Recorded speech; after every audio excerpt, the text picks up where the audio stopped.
Good morning, Dr. Stewart on the line. Good morning, Honorable Stewart. What is your location? Good morning tonight. I am in Fort Defiance. I just drove by your house early this morning. I went to the office. Oh, did you? Yep, we're home. I just went to Sawmill too earlier. I went and picked up my turkey over there too, so signed some documents and came home. I'm already home. I came home about 20 minutes ago. Oh, I haven't even gone that way yet. I haven't gone that way yet to pick up anything from there yet from the office. While waiting, Shana, I got a request from Mr. Woolley, JT Woolley, requesting if it would be possible to do an amendment on an extension for those businesses that didn't meet the deadline. I guess a lot of people are commenting on Facebook from what he has said and what a individual told me.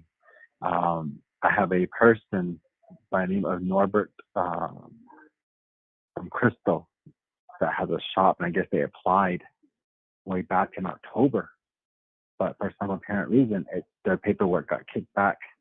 So they called back to Division of Economic Development. They walked them through. They said they were going to resubmit it for them. And here, I guess they didn't do it. It seems like they didn't submit it for them. So when they checked back on it again, it wasn't in there. It wasn't submitted. So he wanted to know what we could do. So I called JT yesterday. I spoke to him, and then this morning I got another text message from JT. He said a lot of businesses are upset because of the closure and they missed it. So I asked him to go ahead and get statements from them. I said, and then I'll talk to RDC today, I said, and then see what they say, I said, and see if we can submit those statements. I said, because we did get an email from a colleague as well over the weekend saying, how can we support the businesses? And that was what we were trying to do in the first place. I said, yeah. I said, well, that didn't make sense to me. Yeah. Well, we can see that. I don't know what your thoughts are.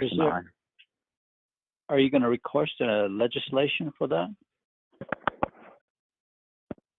Yeah, I'm going to go ahead and work with, I'm going to ask Dana, see how, because we already passed the deadline. So I don't know if it would even be an extension or an amendment to the deadline, or what would it be? I think you do need to talk to Dana about that and see what her recommendations are. Delegate Freeland on the line, Chairman, and my colleagues. I thank you, brother, for bringing up. The same goes to our chapters. They're really upset right now. A lot of their planning and hard work went into the priorities, and the majority of it was disapproved. And it was really a setup for our failure for our chapters, which is really disheartening. But I'm not too happy about your notion. Thank you. Thank you, Honorable Freeland. What is your location? Compo, New Mexico.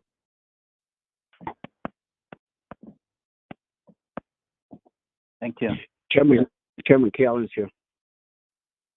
Are you having coffee? Good morning, Honorable Begay. What is your location? Good morning, Chairman and RDC members. I am calling in from Mini Farms. Thank you. Chairman, this is Thomas Walker. I'm on the call. So good morning, everyone. Morning, Committee. Vice Chair. Yes. Vice Chair Walker. Thank you. Where's your location? I am in Winslow, Arizona.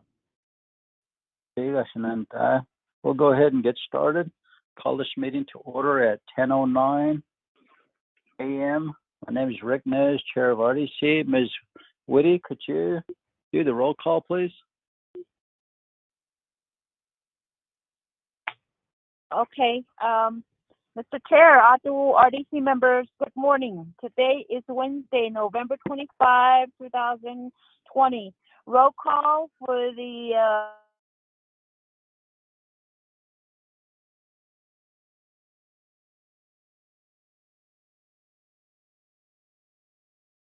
Here. Thomas Walker Jr., Present.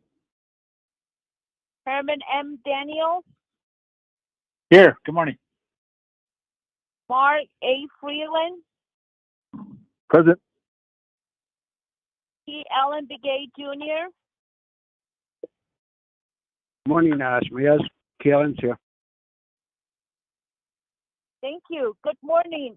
Mr. Chair, you have all the members present for the teleconference this morning, which constitute a quorum. So you can continue with your meeting. Thank you. Thank you, Ms. Woody. Appreciate that very much. On the agenda, we have the invocation next. So, Tsatsila, Honorable Ki Alam Begay and Hatsadil Zanashmore.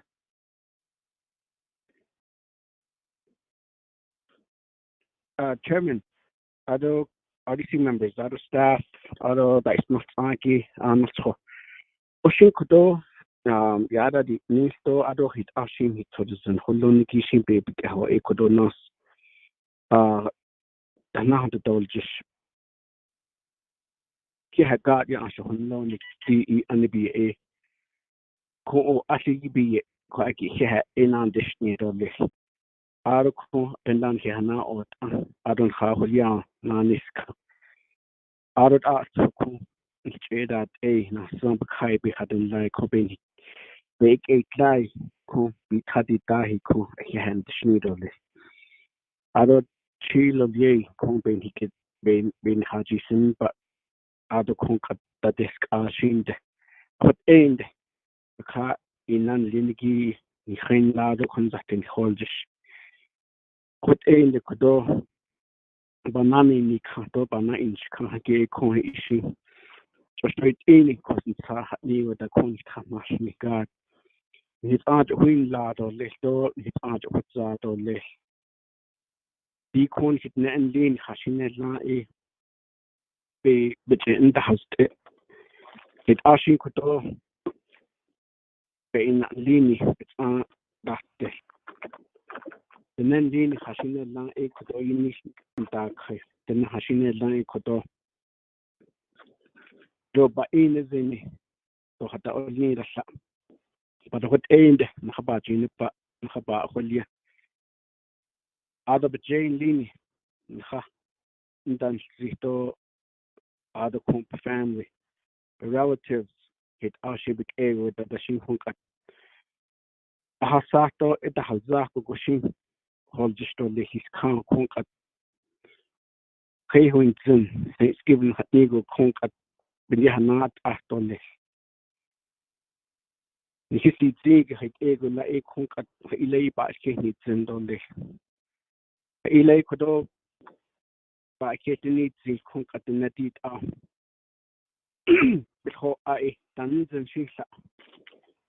But I could end the shit in Lini, ya Asha on Lonico. Just assure us concat if it's east, if it's J, in I don't hit Zini, I don't hit east and Linico. That's ego go concat. Nasty in his whole just on this guard. The Iggy Lounge Bananin can come. Other head a bit, Hanana see hitter. Other head a bit, Chinaos in hitter. Other head Banaos later. But in the Kodo. The then lean it out for a but for this, Baha Street or list of Babanites candle this guard.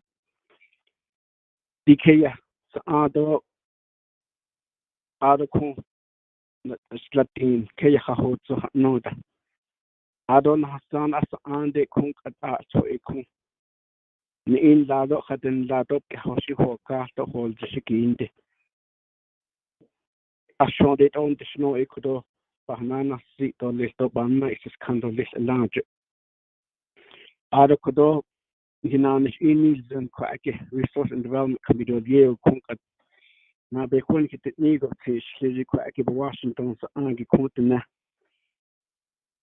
Ladner's not the end up on as not Sanda Atlet, eat air with Nanhanda eat this cocoons at the whole dish. A BC the Equacky, but yet Hinani regular meeting. Or outside agenda Tabakaki on in Hunani Yard or Lake. Banana eat up on Nasi eat or list of it all in it and Liniki Bebka Nani what on this. And that has the done that with a Nishin the guard. But in the Kudo, Nabiki Nabikiyat Quacky. A Quacky Sunny air with a nice seat, a lounge as the chairman Bedina. Other count as the vice chair. Other committee members. The Ego Resource Development Committee of Yale being hit the genie. Nahasan be Hahat A. Nahasan be Salai, Kat Salai, which that A. Ishinho. Nabki Kito, Ben Hodney, hit the Ego Equa Akabiat Hinanic. I could eat Ego Ecuador on na Inishla. Yat hit I Shinko with after this, now with Ardo less. I don't hand that Nishi the Shinku, but Chin the Shi. Hinani, big Ada, but other she who needs and quack in Anish. What Aki in the but what in the Kudo, bin ye a quaggy, Nanish Yini Tato, Nanish Il. I could eat ego Ecuador so there's an leany quacky. Now can Lini give banana seat of list. Bless each and every one of them, conk at the family, the whole lot, Hinani, but China, but so cap and Nalika. Big A that A, yes, change that A, but my son, but not it air she cook at the shade at the Dandigo will cook at the car. But in the shade has saw, I don't think that kind of the no, the big A that the shade has saw. But she not with the don't need to the she cook at the Nandini, you the has saw God. But what A in the coon, sure us that we will one day come back together in arms and arms. Loving one another, Kong at carbon the Ahaki Hewinson. The naked deed egg when he has asking the naked deed RBE kind. Ask for the eben catch on at the echo. The cut it dash any and hall in the Nainitla. Shana in Schlegel baby Nashakunk at art for the home. When the cut dash it, when the catch it dash it. In bed really. Put that leany art for echo.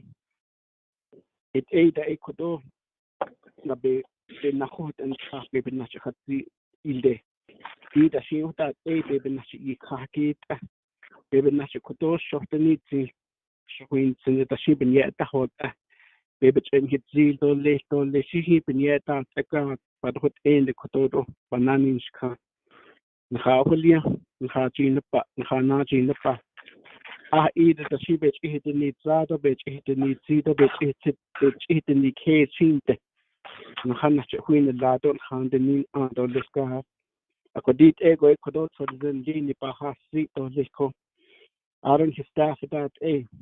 I don't he base pass on not deep in his touch. I don't launch a pass at that chain. Speaker. I don't the president's office because executive branch announced just that President Naz, Vice President Lizer. I don't wait to have Arja should shut a bit of snow could be Chief Justice. I could eat ego cargo go cook at Washington Lini, but Inish and Hata Inish. I don't know, no. So, aside as not the number on as no, Asahanda Atle, local chapter officials are done. I could eat a cook at Arts for a Baha Street only. I don't call large cook. Hit Ned and Lini. They in that A, they're battling physically on earth to help the people that go through the situation. And then how about you? Just allow that A cook at the car 24/7. ko dit ego kung kat to e bahay sito lehto baha sito lehka adon hisalat so that masan hitche the has card kunda desk dibs art put e ko yat e habranden has ando leh yat e na hot to lehka belate to benite dit ego it atin dit na inslido na ini lido so dilzen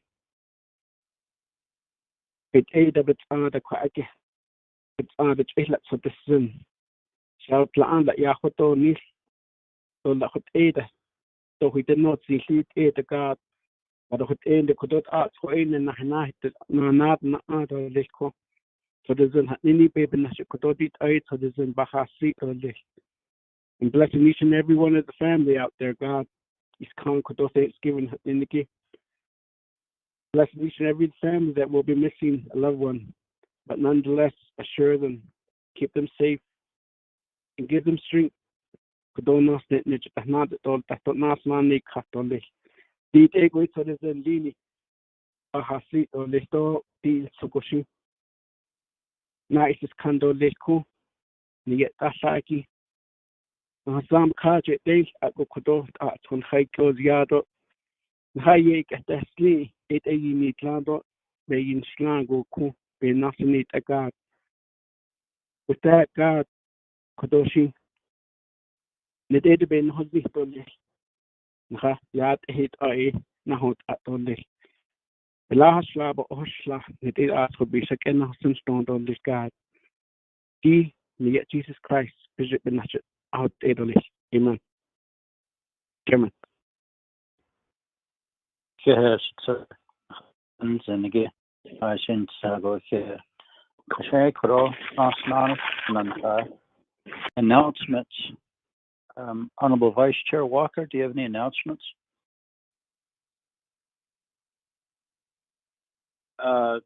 Chairman, this afternoon I have an appointment over in Flagstaff. Eye clinic appointment, 3:00. So I should be on the road probably 1:30 though. So if we're not done, I'll continue to participate up to 3:00. Thank you. Thank you. Honorable Stewart, any announcements? Not right now, Snan. Honorable Daniels? Yes, thank you, Mr. Chair. I see by here, by here, some of the other Kodo should check Kodo to the behind see, I see by here, I don't know Kodo announcement for what is going to write down. Yesterday, I was at Monument Valley Welcome Center. The great old J2 chapter staff in Lenigi. Yeah, we distributed 500 turkeys. Turkeys lada nas made all the I didn't have I'm not there. I didn't get close. I'm not there. I just told everybody to be safe, take care of themselves. I don't the year got that happy Thanksgiving. It's not enough shine also, but it was only $1,000 yesterday. I was out there in the Monument Valley. I was shanto the I wanted to go that way, but because it's just a so it ain't that I could I think without them because it as another which could also change many so it is an announcement. I don't know could only $1,000 could Shanant Agi could on the throughout Navajo Nation could chapters now. I don't know DCD to could as you can that I don't work oversight need level though. I couldn't great Dana should have a great I see yeah then just no cost staff could yes the whole could undashing store less undashing 80 hours 2 weeks 40 hours a week that a day not nation hit all need that no yeah but that is yeah that is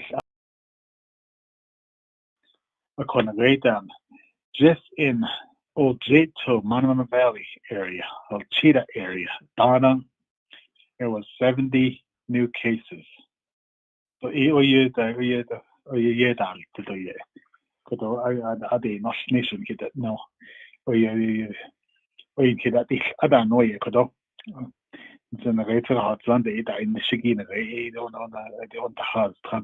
the chapter level,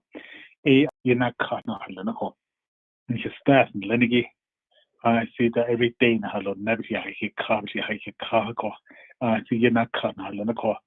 so with the cases going up again, the COVID positive cases, the same down so that's a lot. That's a high number for those 70 cases in one day, in just in one community. That's a high number. So it is that so maybe the Tuesday, Wednesday, Thursday that they quite such than not days so. I don't say Monday and Friday are what other days so. Hold on, hard at Jilla. So, but on that, not that no, yes, a whole net down or so. It don't I see it is I hear that I could have Mr. Chair could go. I see that is net or less, but that's about it or less today. I don't know if we can bring in Dr. Yellowman could do that. Mr. Chair, thank you very much. Thank you, Honorable Daniels. Honorable Freeland. Chair, good morning, colleagues and everyone on the call. Good morning.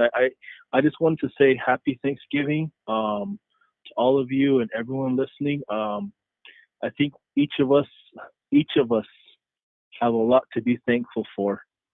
We shouldn't celebrate Thanksgiving, but every day we have our life, we have our health, we have our families.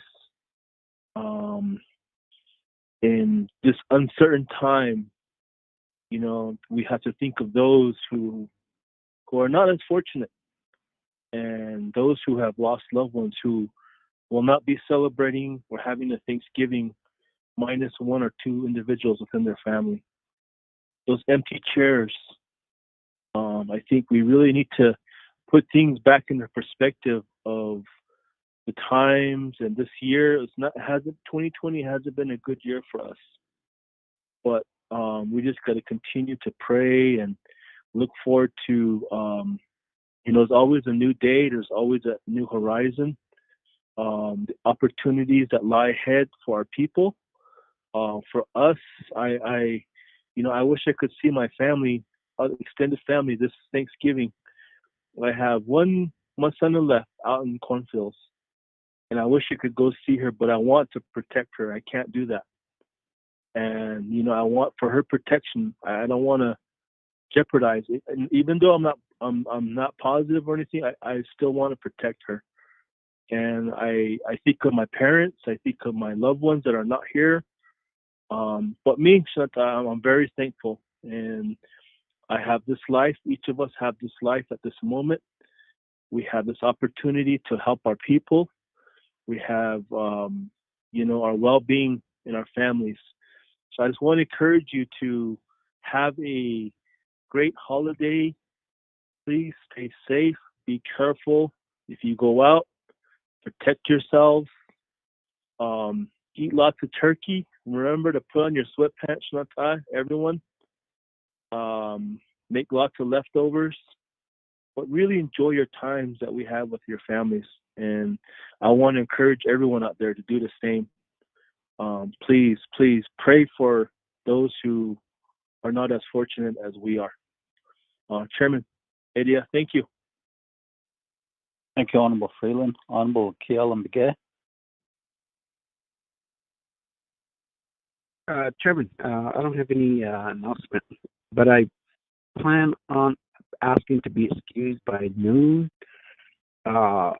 There's an organization delivering some food to one of my chapters, which I plan on delivering to some of the community members to the chapters that I represent. So, Kadosh Brother Ninita, it's just a matter of being thankful and happy Thanksgiving tomorrow, and hopefully that we'll go through all of this and and so on. So, Chairman. Thank you, Honorable Begay.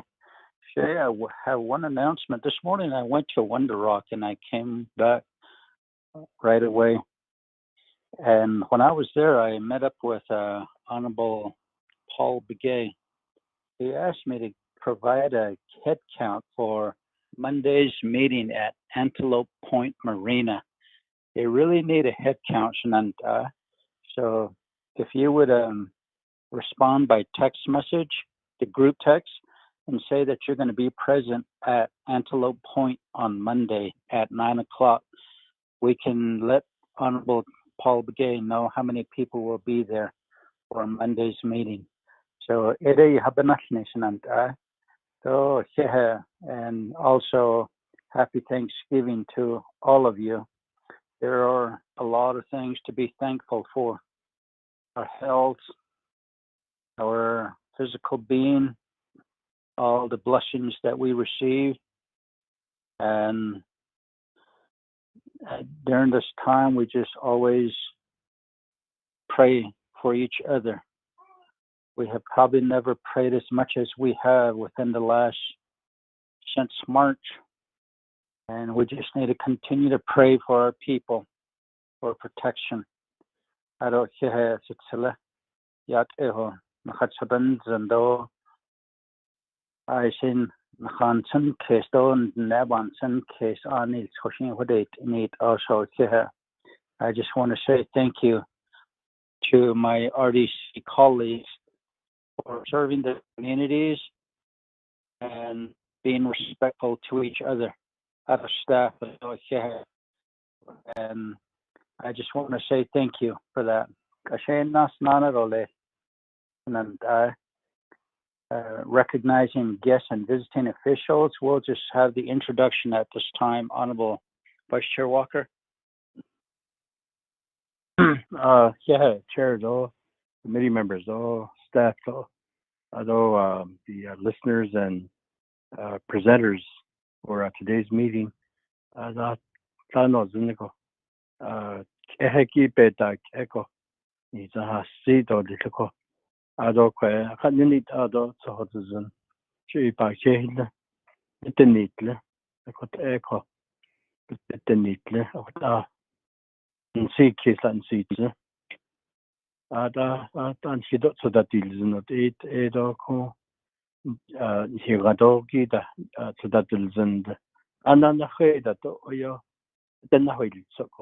see na ilna eko pagit andi ba hehna it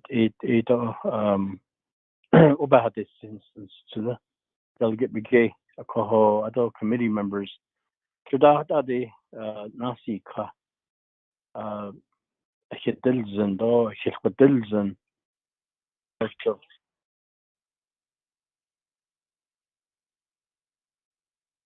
Can you hear me, Chair? Yes, I can hear you. Go ahead. Okay. She need halot citizen or trabawins and or yenedilian chota.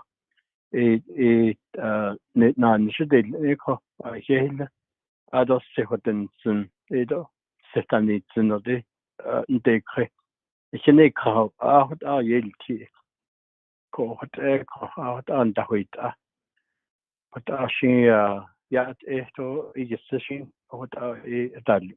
It over had this silky.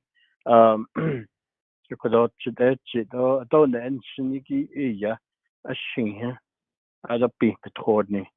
But she's changed what's of this she and ado shinaligi sadishkisni.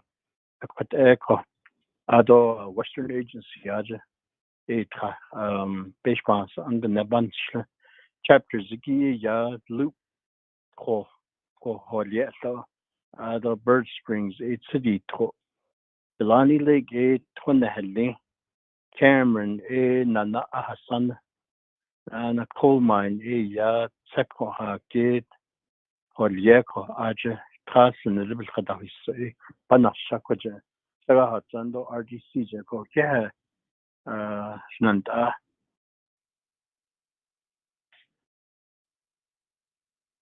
Thank you, Honorable Vice Chair Walker.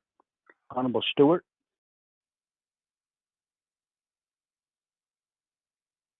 Okay, good morning. Shanaka, boss, Ayata boss, Major Keto Kodo. It's not Agi, he's on the Yetovo, Yak A, Benabia, Ako, Jaya Wilson, Stewart, and Shadow Kodo Telto, then he just has snapped dog Kodo, the basement, and then Telto, the cat sheet. Once the one he did without a representation out on the District 18, though at a 45 agency, but both count for the young age or happy Thanksgiving. I thought, no, the foot of me age, though none is ever scratching, but she's chain scratching, but she chain double between the Chanel, Consul, Shanai. Thank you, Honorable Stewart. Honorable Daniels.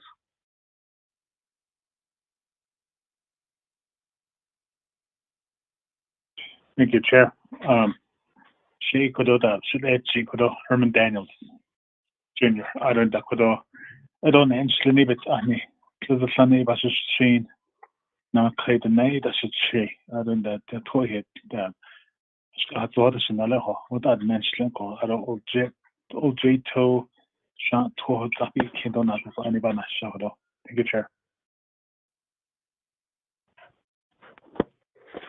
Thank you, Honorable Daniels. Honorable Freeland.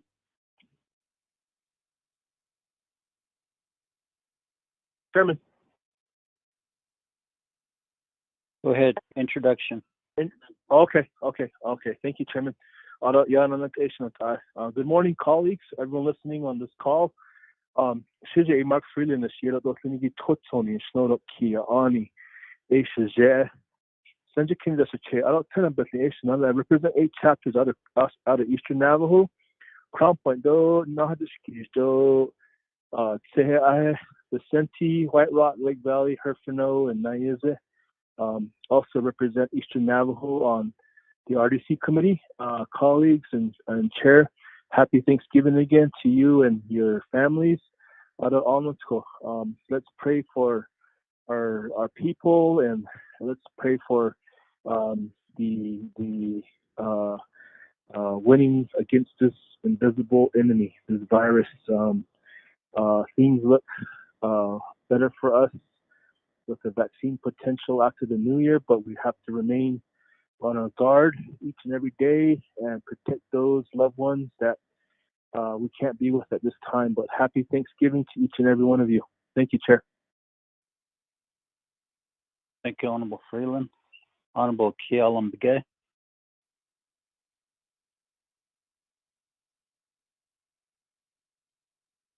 Chairman, Grosh Edge and Rani Aid National King Ani, that's a jab, and that's a check. Out of this chini, that's another. Take care of 5 chapters, mini farms, Malzini, Talanika, Kachipu Gap, and Low Mountain.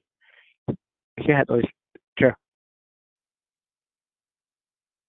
Thank you, Honorable Begay. Jay Rick Nazin, she has one and slow, Zay Twatchin, Bashus Chain, Senha Bitin Shado, Kia Ani, Dashanala Hotite, and then Shla, Astango chapters, Banash, Nishigate, Sadak Khan, Ado San Juan, Ninahunza, Upper Fruitland, Burnham, Ado Newcomb. So here, not so. Let me go to staff, RDC staff, Mr. Rico.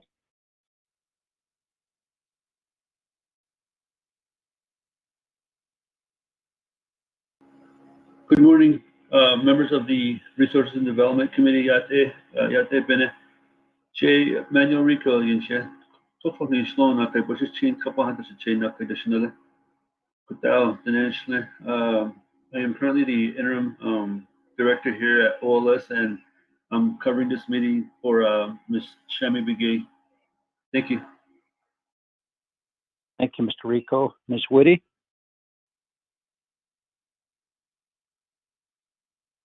Good morning, Chair.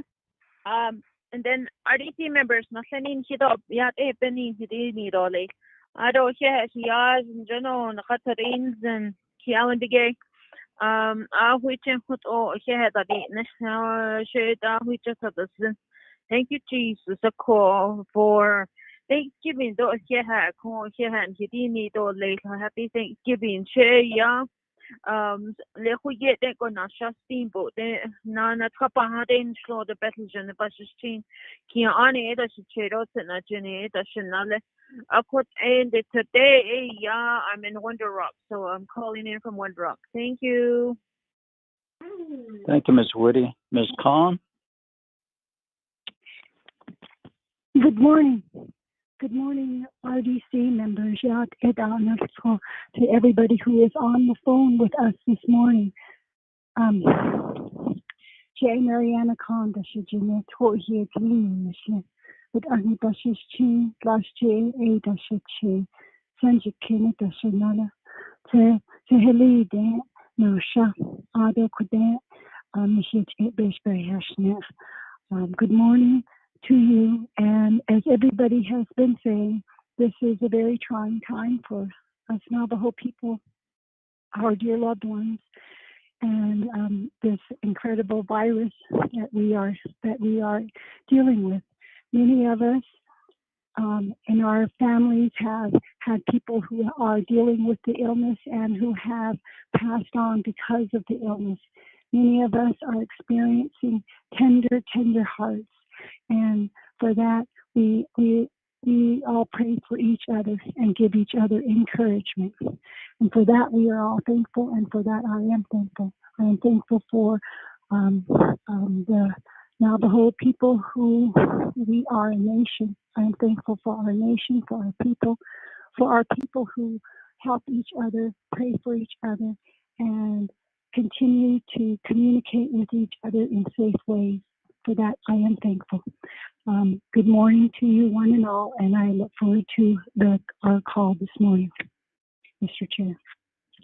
Thank you, Ms. Khan. We also have with us from Speaker's Office, always helping RDC, Ms. Melinda Siako. Hi, good morning.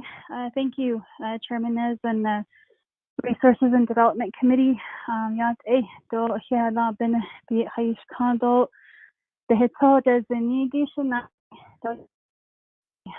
in Chicago ba hinson do ashi hut al citizen benigi bende nito lesto the kei kato lesako shisto kudo shik ben nachit dan benigi do shamato shija shamayaja that anigi shiche do shilhaje ho ad hut al the nachit net citizen in laigi benashni to lesti ben bigit ko yala Shay Melinda Arviso Siako and Shiedo Sitna Jennings Loki Ani Bashin do Twitch ini Dashichedo Deshini Dashanale. I am a legislative staff assistant for the Office of the Speaker, and happy to help monitor the call today, Chairman Nez. And then also really quick, I did send out the RDC priority listing, but I did get feedback that there was no attachment. So I definitely will work to get that out. And if maybe perhaps Mr. Rico can help me send that out later on this morning, that would be great. Thank you, Chair. Thank you, Ms. Siako. Everybody on the line, you're more than welcome to introduce yourself. Do we have the Department of Justice?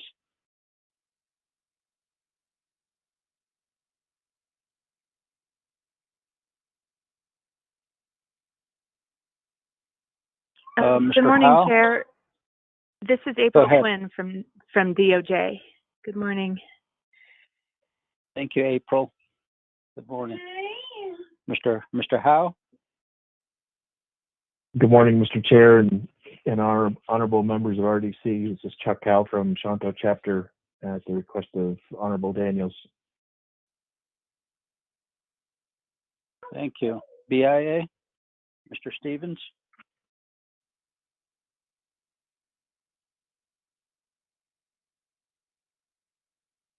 Anybody else on the line wishing to introduce themselves?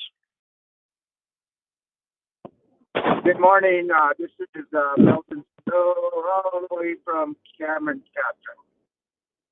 Morning, everyone. Morning.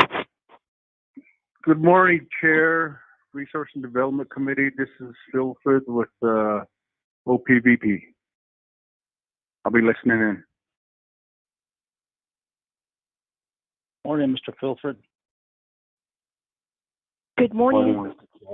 Chair. Please go ahead. Go ahead.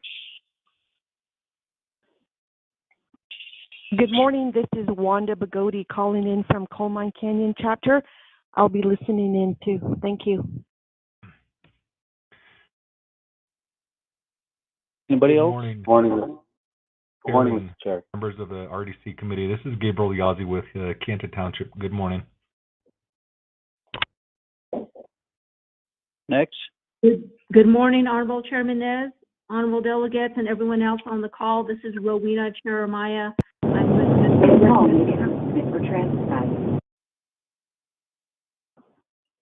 May you introduce yourself again?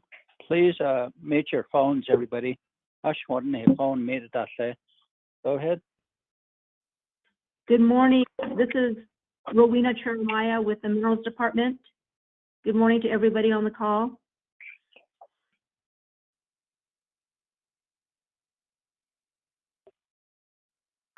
Good morning, everyone. It's been Mike Halona, Navajo Land Department.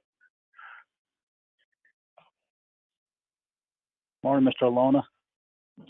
Next. Good morning. Good morning, Mr. Chair. This is Chris Deschini with Navajo Power. Morning, Mr. Deschini. Next.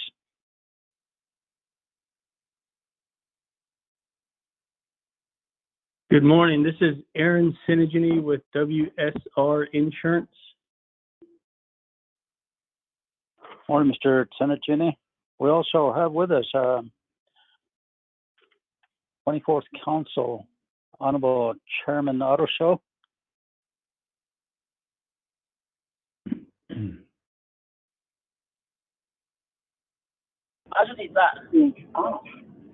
morning, Delegate Otto Sau. Yate finishing and people on the line. Good to hear you guys. Got on the line and just crossing through the Navajo Nation. So yeah, thank you. Good. Any other members? 24th Council? Oh, okay.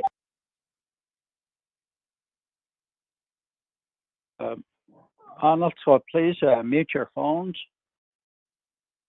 Anybody else? Good morning, Yaten. Good to see you this month. It's good to hear all of your voices. Shady, Tony Scolanis, Ainlay, Western Navajo, do Navajo Power, and Stako, do Junoko, Side, the Western, and you get to see you. Oh, Yate, Bennett, Tony. Anybody else? Good morning, Tony.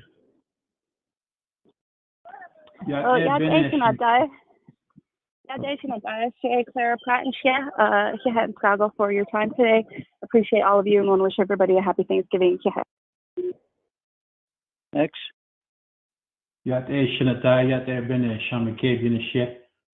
I'm here on behalf of the Navajo Power presentation. Next.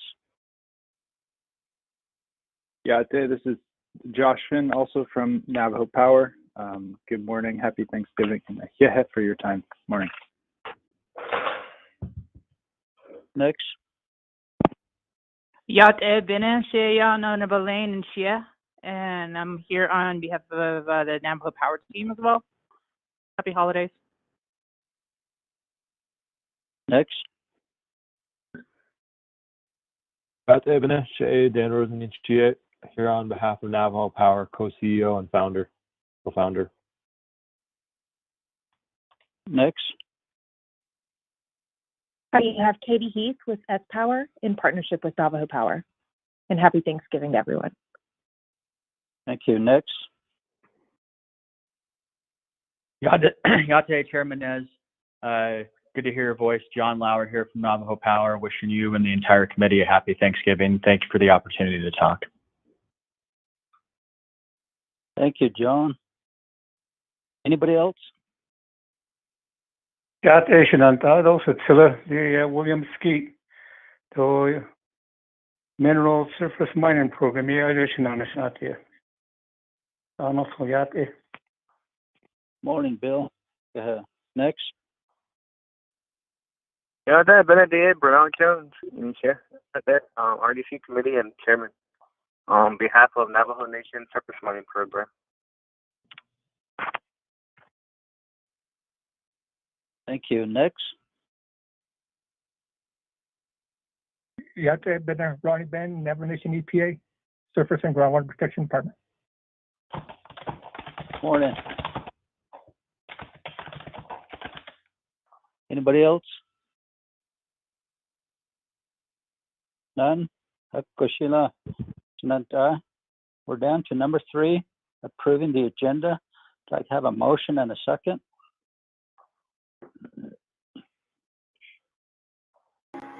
Chairman, do you want me to read into the record?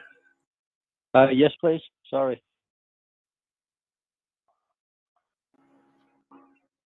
Good morning.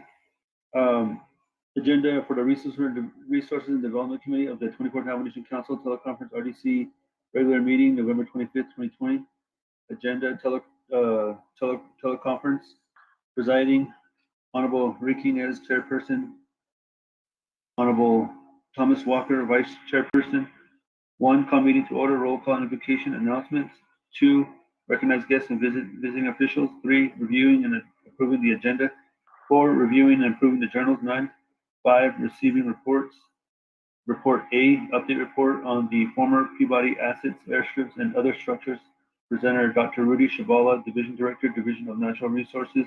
Report B, update report on the Painted Desert Solar Project in Coal Mine Canyon, Cameron region. Presenter Clara Pratt and others.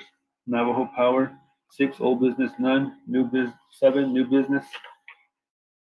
8, conclusion of meeting. Other announcements, adjournment. Mr. Chairman. Thank you, Mr. Rico. Honorable members of RDC, let's establish a motion and a second.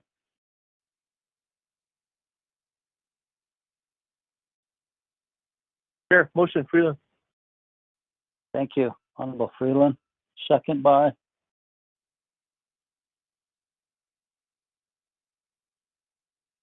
I'll second, Chair. Honorable Stewart. Thank you. Earlier, Honorable Daniels requested a report from Dr. Yellowman from Division of Community Development, and the report being requested is to have an update on chapter employees working full time. So, Mr. Rico and Ms. Woody, if you would, please contact Dr. Yellowman and Honorable Daniels. Mr. Chair, yes. Okay, we'll add Division of Community Development report by Dr. Yellowman to the list. That will be Amendment 1 by motion by Honorable Daniels. Yes. Motion. Okay, yeah. Okay. Chair, second.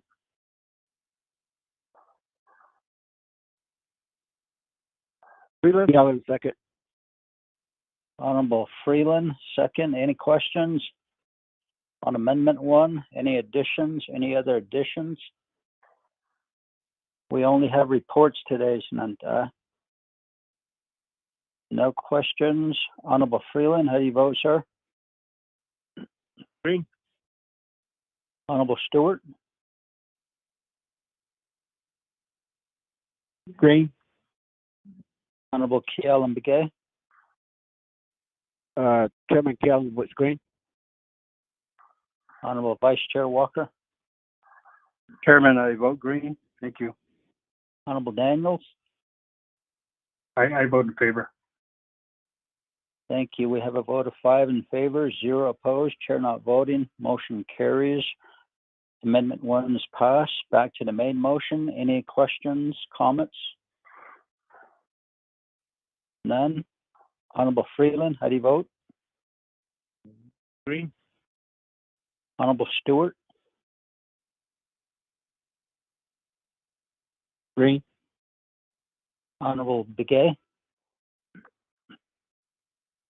Chairman, I vote green. Honorable Vice Chair Walker. Chairman, I vote green. Honorable Daniels. Green. Thank you. We have a vote of 5 in favor, 0 opposed, chair not voting. Motion carries for the main motion. We're down to number 4, reviewing and approving journals. There's none. Number 5, receiving reports. A, update report on former Peabody assets, airstrips, and other structures presented by Dr. Rudy Shabala. Dr. Shabala, are you on the line?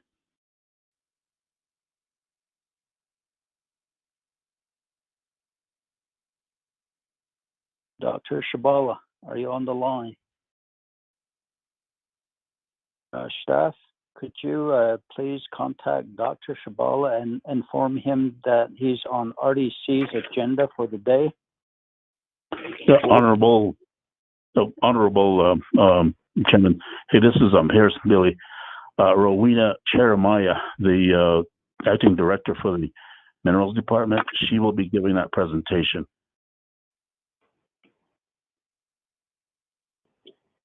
Good morning, Honorable Chairman Nez and Honorable Delegates. This is Rowena Cheremiah with Minerals Department. You forgot about journals. Journals. Excuse me? Ms. Cheremiah, go ahead. Yes. You have the Yes, floor. sir. You're going to report Okay. on former Peabody assets, right? That's correct. Okay. Good morning, everybody. Again, this is Rowena Cheremiah. I'm the acting director for Minerals Department.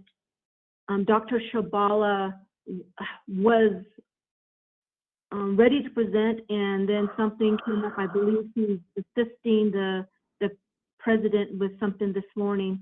So he asked that I go ahead with my staff, give this update on Peabody assets. The agenda states that they're former Peabody assets. I want everyone to keep in mind that they're not former Peabody assets. They still are Peabody's assets. And what we want is the Navajo Nation needs to identify the assets that we wish to retain. And so my update today is to give an overview of those facilities that are available for retention.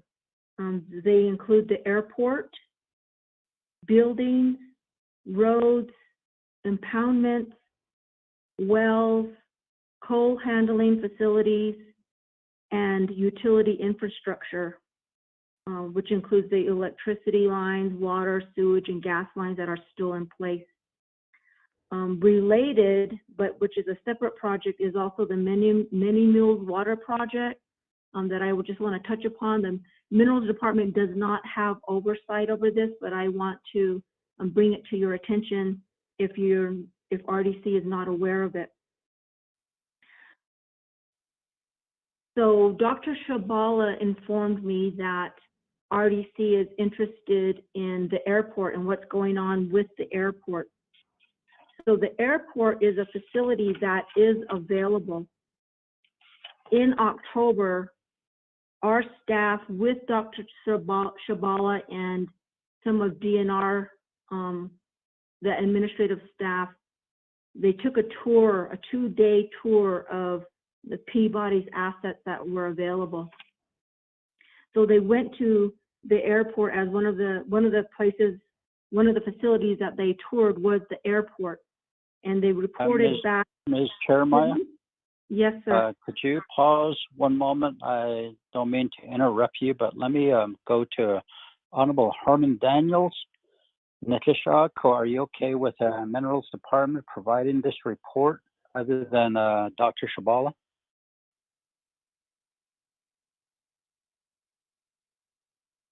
Mr. Chair, I'll be without the reason why. Let me go back, Mr. Chair, without the right.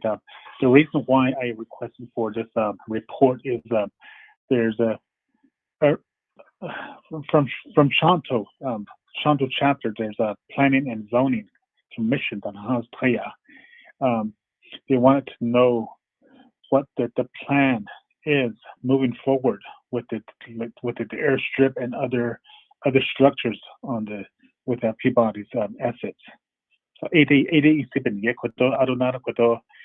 Planning and Zoning Commissioner from Shanto, Mr. Chuck Howe, is on the line as well.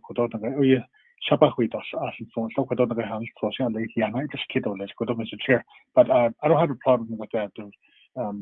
Ms. Minerals doing the report, Mr. Chair. Thank you.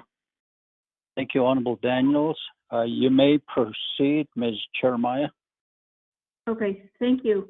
Thank you for giving me that, the scope of your, what you want me to present on.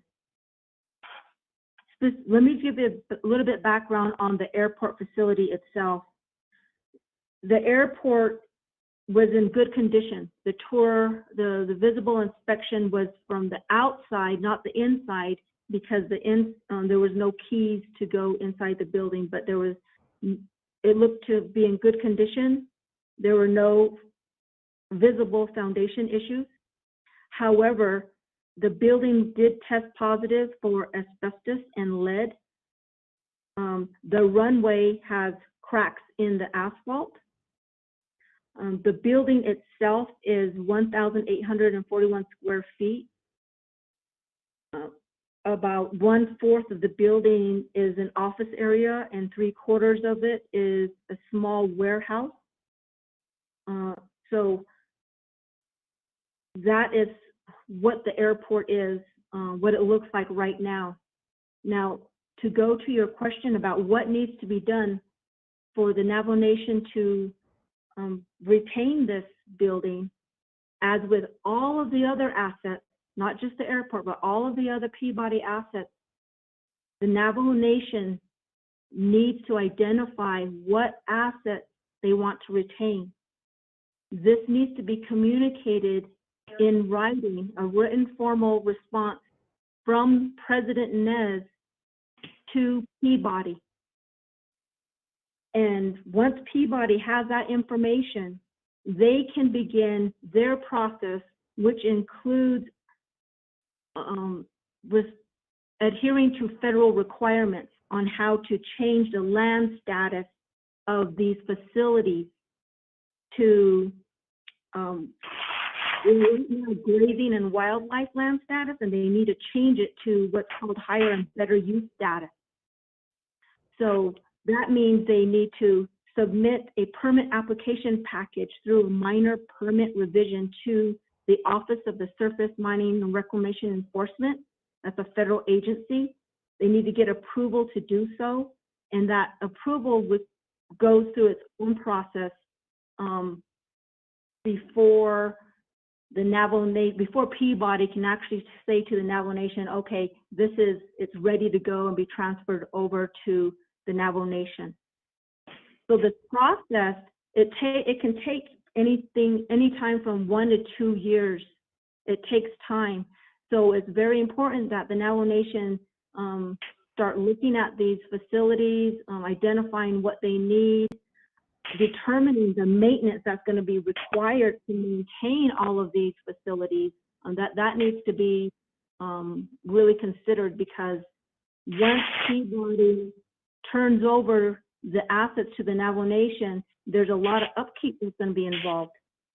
As I mentioned, we've got roads, not just the facilities. There's impoundments, which are the ponds. We've got wells, and there's different departments, a lot of different departments within the Navajo Nation that will have different oversight responsibilities in maintaining these different structures. So, am I answering your question? Do you want me to go into more detail? The Minerals Department is available to give a PowerPoint presentation on some of the structures that we have pictures of, the outside structures, the roads, the wells, and we can also coordinate with Peabody to provide a tour if anybody is interested. Because of COVID, the number of people, of course, is limited, but a tour can be provided so that individuals who have a need to know can visibly see what the structure is and the condition that it's in, rather than just looking at a report that would be coming from Peabody on the status. Let me go back to the facilities. The airport is not the only facility that has tested positive for asbestos and lead. So if the Navajo Nation plans to retain those facilities that have been tested positive, it is going to be the Navajo Nation's responsibility to remediate that. This will cost thousands of dollars. So that also needs to be taken into consideration. Just the airport itself, asbestos and lead has been identified in the ceiling tile, the wallpaper, the floor tile, the wall base, and the garage wall.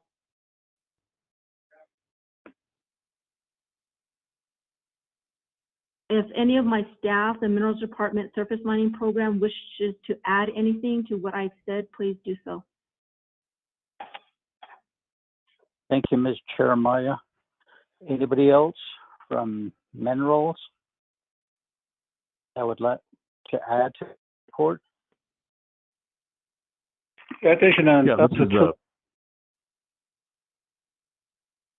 One at a time.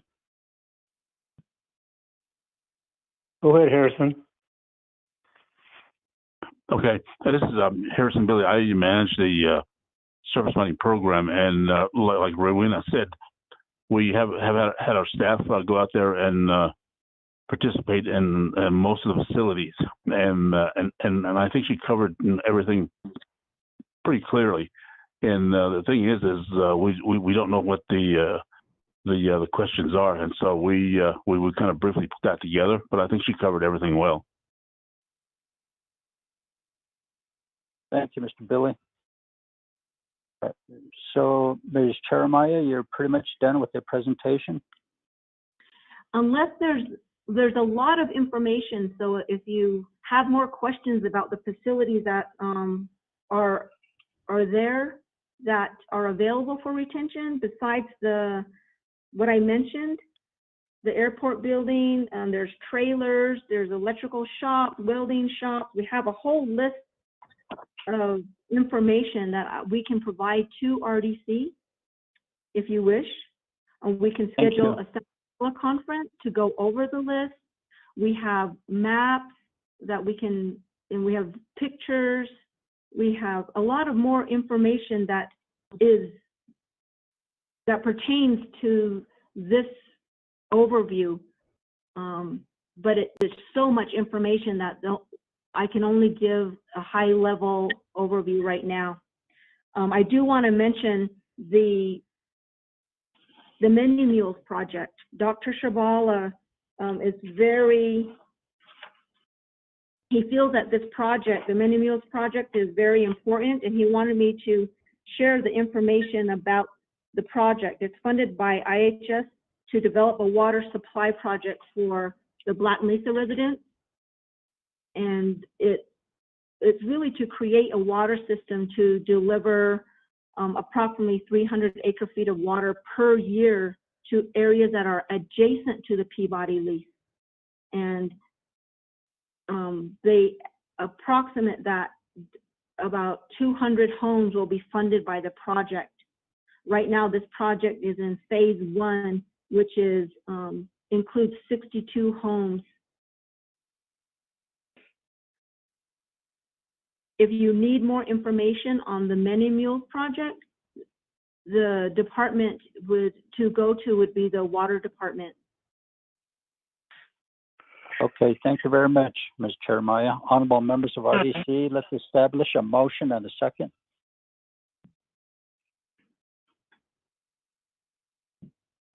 Motion. Motion, Stewart. Honorable Stewart, second by.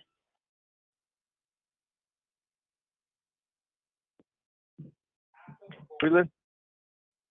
Honorable Freeland. Thank you. Honorable Daniels. You have a follow-up question? Yes, Mr. Chair. Thank you very much. Kudos, RDC members, your staff, and also to the report that was given to RDC just now. Really appreciate it. Kudos, there's some information that was reported to RDC. I don't know why we weren't informed when they were gonna do the tour, because we're the oversight. We're the RDC ni clinic ya. We're the oversight. So equate each on, but is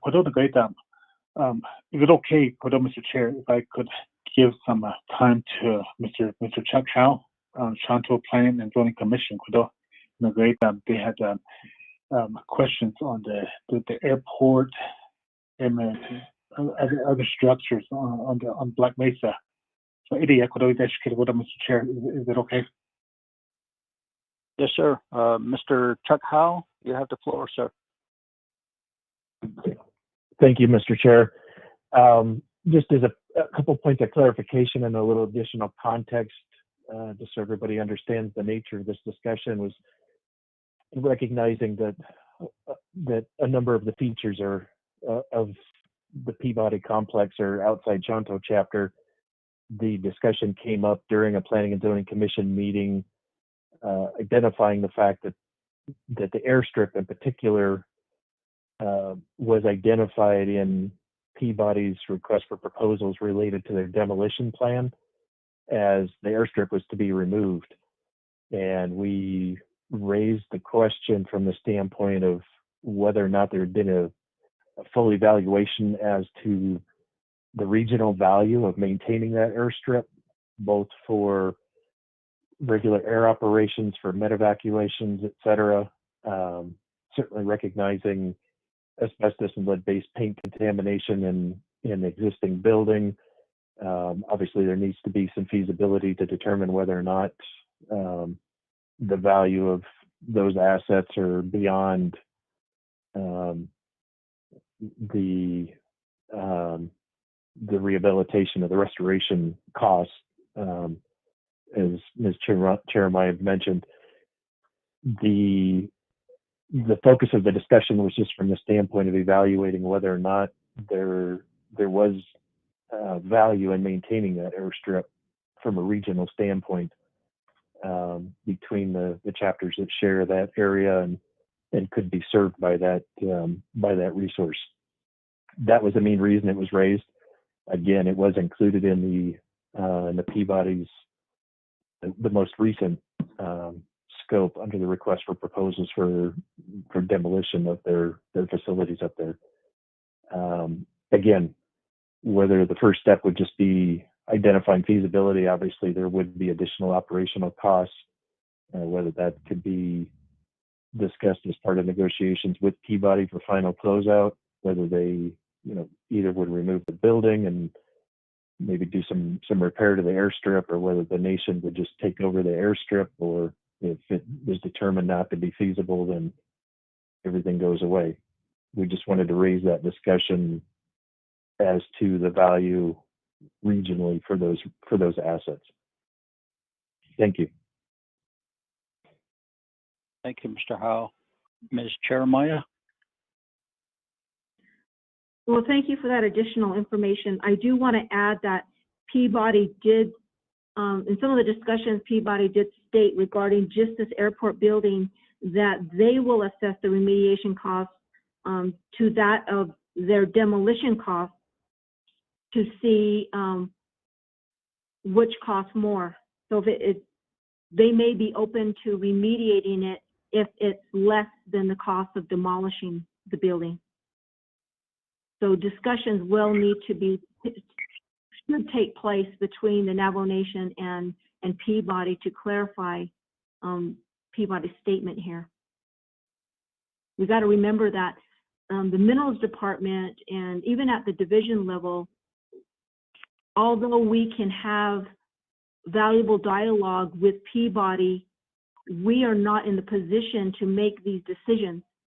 And so Peabody is still waiting to hear from leadership from President Nez on what to do, how to move forward. And Peabody needs to move forward because this is part of the reclamation plan. They've, of course, they had to halt their reclamation because of the labor union agreement issue. But now that that is over with and pending COVID and their ability to go forward, reclamation needs to begin again with certain areas. And this is them not hearing from the Navajo Nation is slowing that down, slowing that process down. And because of outside entities stating that, hey, Peabody's not doing any reclamation, you know, Peabody's going to just start moving forward if we don't get back to Peabody to let them know what facilities the Navajo Nation wants to retain.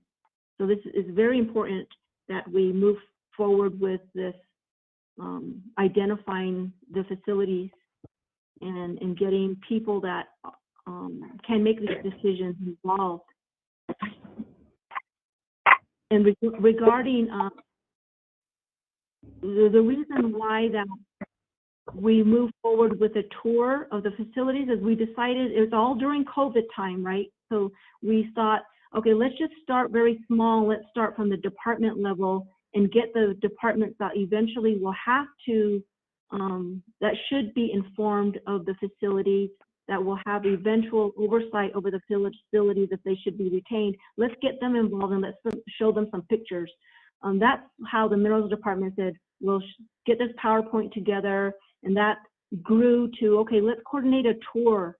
And then it moved up to the division level. And we're still wanting to move higher and higher up the leadership chain and informing people and giving valuable information. So this is just the very bit. And one of the reasons why I'm very happy that we were invited to this RDC meeting so that we can share that information, because it's very hard to get everyone's, I don't want to say their attention, but everyone is so busy, and because of COVID and the nature of how we communicate now, it's hard to maneuver among our departments and our government entities, and communication is much slower.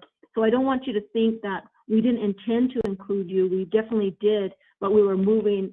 We thought the best way to do it is move up the leadership chain.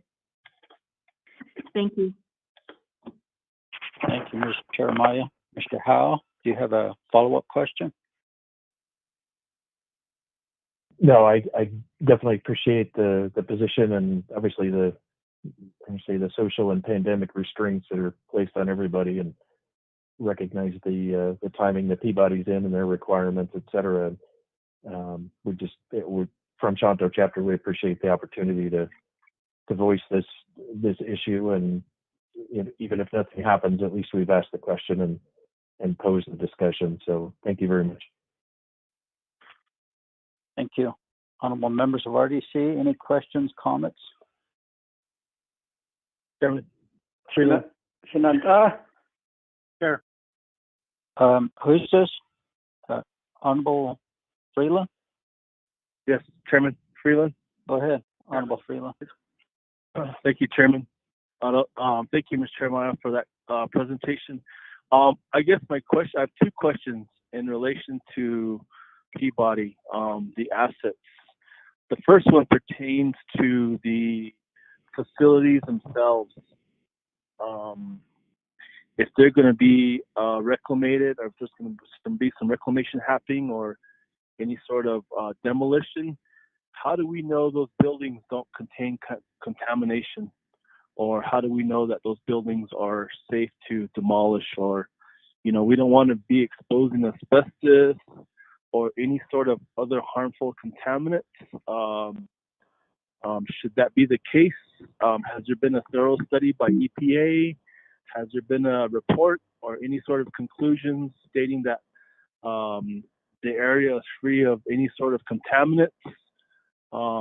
therefore you can proceed on reclamation or whatnot? That's my first question. The second question pertains to the pipeline. Wasn't there a pipeline there, and could that pipeline be used for transportation, or I guess if it's good enough to utilize for water, maybe Shanto could use it, or one of the neighboring chapters could use it for water purposes. And then I guess the other question I had pertains really to the railway, but that's really, I think, in the realm or the area of Mr. J.T. Willie. So those are the two questions I have, Chairman and colleagues on Senate. Thank you. Thank you, Honorable Freeland. Ms. Chermaya? Okay. To answer your first question regarding the facilities and the asbestos and lead, how do we know that they have asbestos or if they have lead? Peabody has, they gave us a report on the facilities that have been identified that have asbestos or lead. So we do have that report available. We have that, we can share that with you. But we will need the Navajo Nation EPA to do their own assessment. That is another thing that must be done before we decide if we want to retain the facility. So a lot of coordination, like I said, needs to happen. And please keep in mind that the Minerals Department is not responsible for all of what needs to be done. We just decided to step forward because the surface mining program has reclamation inspectors that go to the mine. Before COVID, they went to the mine on a regular basis, and they were able to see firsthand what's going on, take pictures, that type of thing. And they have contacts with Peabody and with some members of the federal agencies, OSMRE. So we decided, okay, we're in the best position to step forward and start providing this information. The second question has to do with the pipeline. Can it be used for water transportation? I believe you're referring to the Black Mesa pipeline. It is still in place, but I do not think that it can be used. I'm going to defer this question to my staff in the surface mining program. If you could provide a little bit more information on the Black Mesa pipeline. Okay, yeah, this is Harrison again. On the facilities, for one thing, Rowena referred to a study, and Peabody has already done the studies, and there are procedures that they have to take, that they have to abide by, especially for demolition. They have to be really careful that they don't expose the asbestos out to the open. So they will have consultants or specialists on standing by while they do the demolition. You know, when you break this stuff up, you know, it just flies everywhere. So that's the main thing that they need to do is control it, the asbestos as well as the lead. And as far as the Black Mesa pipeline is concerned, that I used to work there, and that pipeline shut down back in 2005. So we're looking at about 15 years ago. And we left the pipe in the ground because it wasn't exposed. It didn't have anything that was anything that was poisonous or anything of that nature. And so it was pretty much inert, and we left it in there. And those pipes are probably starting to deteriorate because we would go down the pipeline every year and repair those pipes in certain areas.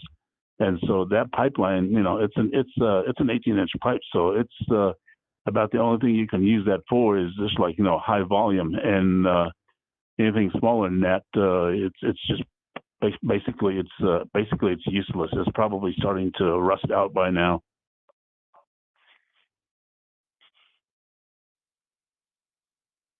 Honorable Freeland, do you have a follow-up question? Thank you, Chair. Thank you for that answer. I guess I bring this up because First of all, the issue with abatement is, it's a very intricate process, and you are right. You don't want to expose that to open air. That's a very specialized process when you start dealing with asbestos. I'm glad you brought up the lead portion as well. Those are some pretty heavy duty metals, and what you just mentioned. And I hope that this is a part of the reclamation that. And I'm I hate to say it, but I'm disappointed to hear that you're waiting on the president's action. It's we got to get this going. Something's got to happen. And if they're waiting on the president, we should, maybe as RDC, we should send a message to him asking him, let's work together on getting Peabody going and process or the issue of reclamation needs to occur. Regarding the pipeline, is there any potential for underground or any ground contamination? We don't want to be hurting the aquifer or any water sources for the neighboring chapters, Shanto, Black Mesa, Forest Lake, Pinyon, wherever. We don't want to be, or Kayenta, we don't want to be hindering or exposing any lead or other heavy metals to a water source that may be there. It is concerning if it's just going to be left there. Maybe that should also be reclaimed too, because you don't want to leave heavy metal, an old cast iron or a old iron pipe in there or whatever it might be. The rust is another issue. It's going to cause contamination. Just in that way, was there any discussion as far as reclamation of that pipeline, and if it's not going to be able to be used? Chairman, thank you. This is Harrison again. Ms. Cheremiah? Ms. Cheremiah? Yes. I'll defer to Harrison. He has something to say about the pipeline. Mr. Billy, you have the floor. Yeah, Honorable Chairman, sorry about that. That pipeline has already, the BIA and the BLM and the Navajo Nation had already gotten together years ago, and that was after I left. And they basically agreed to just leave the pipes in place because it was too much pipe, and it will deteriorate and rust out. And anyway, so there really is nothing in those pipes, that's hazardous. But as far as the pipeline facility itself, it still has it's the same issues as these other facilities. It's an old building, and it has asbestos in the tile and probably in the roof. And we did have a lab, so there's probably some stuff in there that are lead-based and probably asbestos as well. So we've tried talking to One Oak, who used to own that, and they've basically they've let the lease expire and also a period where they were supposed to do reclamation, and they didn't hear from the nation in time. And this is where we really need to work with RDC to get help from you guys to put this bug in the president's ear, because the last thing that they refer to is a Joe Shirley letter that said we want to retain everything, and then thereafter I think Ben Shelley said, take everything and just mow it down. And so that letter was never found, and so they operated under the impression that Shirley wanted to keep, that the Navajo Nation wanted to keep everything.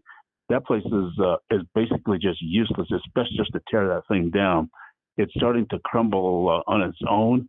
And Peabody did mention a few months ago when we met with them that they're trying to put pressure on One Oak to go in and reclaim that. And so they have better communication with those guys, whereas for us, they've just completely ignored us. And so I think there's something positive that might come out of that. And I think Peabody will put the pressure on those guys, because that thing is sticking out like a sore thumb by itself, and Peabody has done all the work to basically reclaim the Black Mesa mine itself, and so hopefully comes out of that. But again, the same process. If it does come down, they're going to take every precaution. One other thing that I wanted to mention is in the letter on how to on Mark Freeland knows a lot more about this, and I'm glad he does. But they do test the ground after everything is completed or done to make sure that there is nothing that of an asbestos or of a lead nature that is in the soil, that is exposed. I hope that answers your question, Honorable Freeland. Thank you, Mr. Billy. Honorable Freeland, do you have a follow-up question? Yeah, Chair. Thank you. I'm not a scientist or I'm not a environmental engineer, but just dealing with the past, I guess I go back to the situation of what To'Hajiilee has gone through with their old piping and the need for replacement of old cast iron pipes and taking it out of the ground, and the environmental impacts potentially of what the old pipes do, especially if they're rusting or corroding, and replacing with PVC. I guess I'm thinking in that term or those terms right now, what To'Hajiilee has been dealing with. I guess I'm concerned. I'm really concerned about just leaving the pipeline in the ground, and it's going to cause environmental damage. It's going to cause. I don't know if it deteriorates enough, it could start seeping into the water, the water source. That's a huge concern. That's environmental damage right there that we're creating, and we shouldn't leave it in there. If that's the case, we should take it out of the ground and use the metals, take out the metals and reclaim it. We shouldn't just leave it alone and pretend it's not there. It's an injustice. I hate to say that, but it is. It's an injustice to the area, to the community, and more importantly to the people. If we just pretend it's not there, we got to do something about it. I'm concerned about it. It's more importantly, how are we going to ask Peabody to work to reclaim it and put it on the? And the other question I have, or the other part I had, was you mentioned going back to Joe Shirley and to Ben Shelley days. One said keep all the buildings, and the other one said don't. But it's kind of they're counseling each other out more or less. But I think as a nation, we need to figure out which facilities are susceptible to retaining and which are not. I mean, could we use any of those facilities, or could the chapters even use those facilities? Build a new senior center, build a new community center, or something that the area could benefit from. Just some sort of primal use of it, because it's, you don't want to have anything like this turn into a ghost town and, cause more further damage to the environment, I guess. And I think of what McKinley Mine did and how they reclaimed their area. But how can we get a listing going, or how, I don't know if the president's office or who could get a listing going of all the buildings that are still good and which ones are not. And then who makes that determination as well. But I'm really concerned about the pipeline now. I don't want to just, and for me, I don't want to just leave it there and pretend it's not there, because it could cause further catastrophes potentially environmentally in the future. And we don't want to do that, and we don't want to be known for doing that. So just a concern, Chairman. Idia, thank you. Thank you. Ms. Termeyer or Mr. Billy? Yes, this is Rowena. I do want to add some discussion to what he just said. First of all, we do need to bring awareness to the entities, the departments that are involved in making the ultimate decision. One of the reasons why President Nez and other leadership cannot make the decision is because not enough information is being provided. The departments that need to get together and look at all of the facilities, include Navajo Nation EPA, the Water Department, Minerals Department, Economic Development, Department of Transportation. And those are just ones that I can name off of my hand. There's probably more. NTUA. It can't be done just by one department, and it can't be done separately. These decisions have to be made together. There has to be, just imagine one department making the decision. You can't do that. There's too much involved. So if you have any ideas of how to get everybody together, we're open to that. As I said, the Minerals Department started. We do have a list. We have a list. We got together. We got a list of the wells. We have a list of the impoundments. We have a list of the facilities. But we can't. We're not EPA. We can't do the EPA assessment. We're not Water Department. We can't go out there and say, okay, we're going to keep all these wells when the Water Department may have eventually ultimate responsibility. And what if they know better on, okay, is this well a well that we should keep, or is it a well that's kind of worthless, or it's done, it's for something another purpose for which doesn't serve the Navajo Nation? Those type of questions. Regarding the Black Mesa pipeline, I understand your concern. I do not know, however, can we go back to where prior administrations already made the decision? They've already gone through the federal process of working with BIA, working with BLM. This came from the Navajo Nation leadership that said, leave it in the ground. Can we go back and say, oh, prior administration was wrong. We don't agree with that anymore. I don't know if we can do that. We can look into it, but I just don't know if we can go back and dig up something that we already said leave in the ground. Thank you. Thank you, Ms. Jeremiah. Honorable members of Chairman, RDC, Chairman. any other questions? Chairman. Yes, Honorable Thomas. Vice Chair Walker. Yes, Chair, though, committee members, though, presenters, though, from the Minerals Department. Appreciate the presentation and report on status of, the pipeline here, the pipelines that have to do with the Peabody, Kayenta, Black Mesa. As you all know, I represent Cameron community.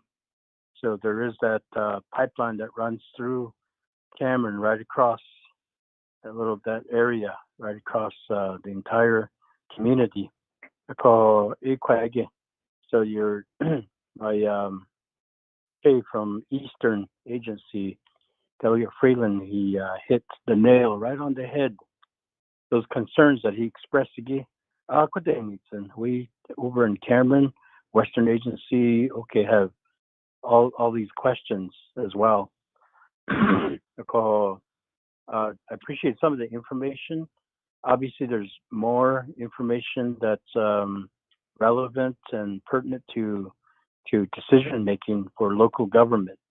So local government, that's very, very critical when they're involved, when they decide on matters like this.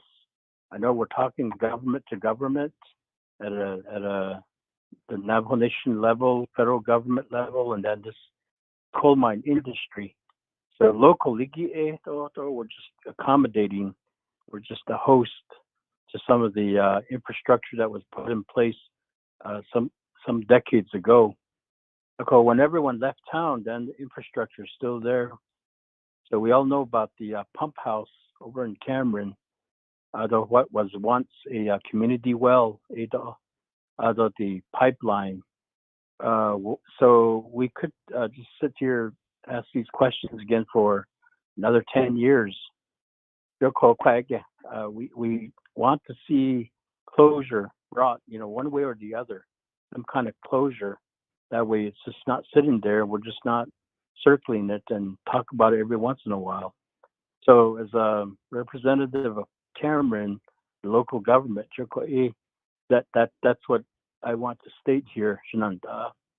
Obviously, we not in a position to make any decisions today or in the next few weeks, but still, we should be aiming towards bringing some finality, some closure once and for all. What the echo do we just sit here and have that be part of our landscape?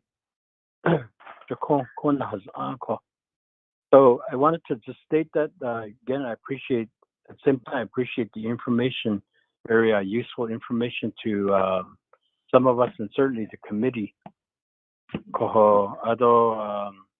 Not to take away from my Chase request from Jato Herman Daniels, JD, he requested this report, and from another with concerns or questions from another angle to this subject of Peabody, the facilities and the infrastructure that remains. So, just a comment, Mr. Chairman and members of the Resource and Development Committee. Thank you. Thank you, Honorable Vice Chair Walker, for your comments. Honorable Chairman Ottoso.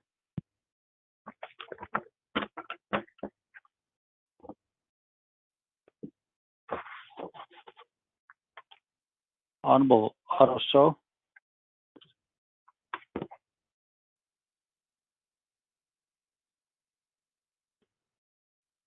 Do you guys hear me? Yes, I can hear you now. Go ahead. Thank you very much. Wanted to talk about the issue of the pipeline. Since the pipeline is in discussion, and one area that I want to talk about is we know that the Black Mesa pipeline is not owned by Peabody. The owners of the pipeline, how is Peabody working with the owners? Because when Black Mesa mine was shut down, a pipeline and that discussion is not part of this discussion of the Navajo our employees.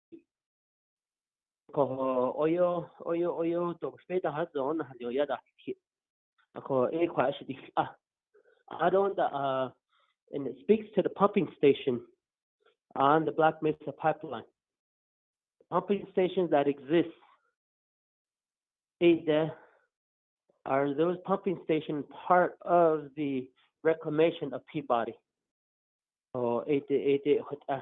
The other is that I guess if you're gonna move forth with some of the Navajo Nation retaining some of the assets, what is the Navajo Nation's determination of value that they will gain in economic prosperity if they assert those buildings or whatever? And what is the projected revenue?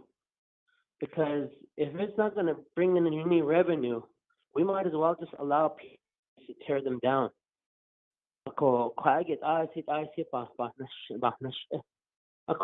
Whether it's a minerals department or economic development, the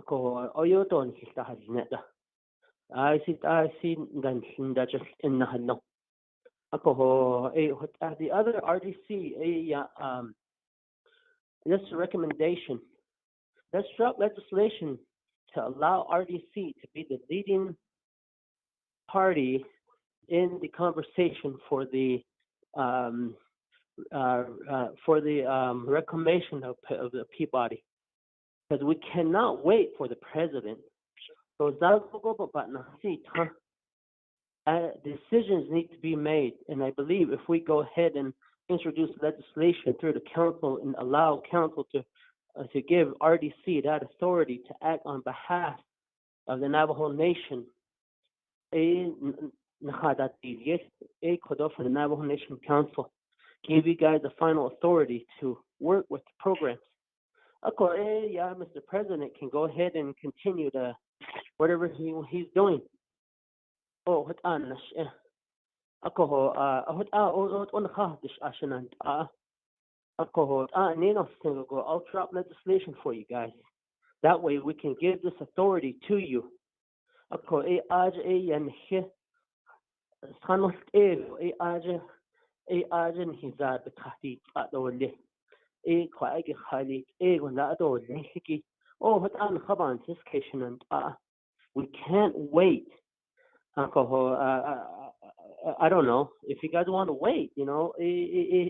Isn't she alcohol? But you hear the Navajo Nation employees saying that we're trying to wait on decision making from the president's office. So let's give that authority to RDC and Ajob and maybe then and there things can move related to the reclamation of Peabody. Yeah, no, thank you. Thank you, Chairman So, for that. Adoshananda, Sashanaidos Kit. Mr. Chair, this is Daniel. Honorable Daniels, go ahead. Thank you, Mr. Chair, for the members of the Resources and Development Committee. Thank you for your questions. I see Ecuador. Hold on, Mr. Chair, hold on.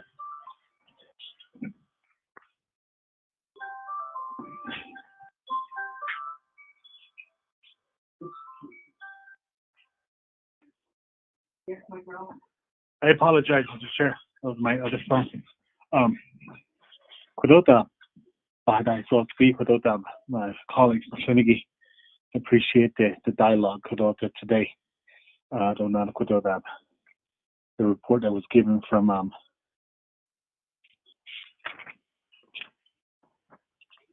Ms. Jeremiah Kudota. Thank you very much. Report in report in Sardine as the schedule plan had an it's just like opening a can of worm for the but the leaves did so could about that is put on the great like makes water line pipeline without with that I don't know could on the great mini meals water line with mini meals I really want to delegate yellow hair to be on the line for the this kitchen right in on the council floor mini meals water lines being made there so it of that Ecuador but Ecuador the great moving forward Ecuador I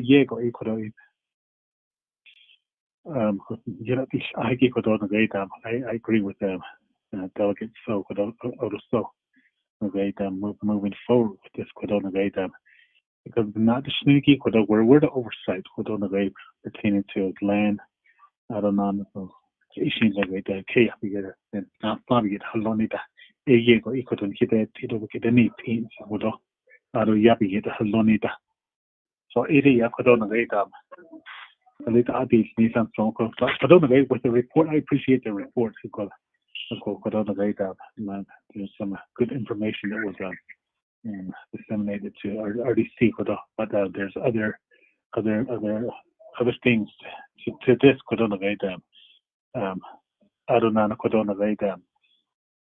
Shanto Planning and Zoning Commission. They were asking about the airstrip called the what Mr. Howe, what he alluded to the airstrip in the emergency services that he been the end listening there. So I don't know found out today in the report that there's asbestos in the buildings. I don't know cracks in the airstrips without airstrip without the medication. So maybe we should drop legislation to bring everybody together. It's kind of hard to bring everybody together without them especially during this pandemic. It's really hard to get everybody together. So I would end really to start that dialogue again between the departments resource under the Division of Natural Resources programs I don't know into others so I'd get on that for the beach so you this case the delegate Freeland and then get one surrounded with his go so Mr. Chair, maybe then we should just go that route, drop a legislation to start bringing everybody together, to bring everybody to the table and start the discussion what we want to do with the assets moving forward. So Mr. Chair, thank you very much. Thank you, Honorable Daniels. Any other comments, questions, RDC members? None? Sure. Chairman. Yes. Thomas Walker. Go ahead, Vice Chair Walker. Chair of the committee members, the presenters from the Minerals Department, Ms. Chair Maya, thank you for the report again. I'd like to request RDC be given a copy of documents that were referenced here during this report. The BIA, BLM, Navajo Nation pipe report. So it's just reference, and if it's at all possible to get RDC copies of those reports so that we start looking at that. And I agree with Delegate Daniels requesting that there be efforts made to come together. It should not take legislation to do that, but I guess if need be, that's the route to go. Thank you, Chair. My request.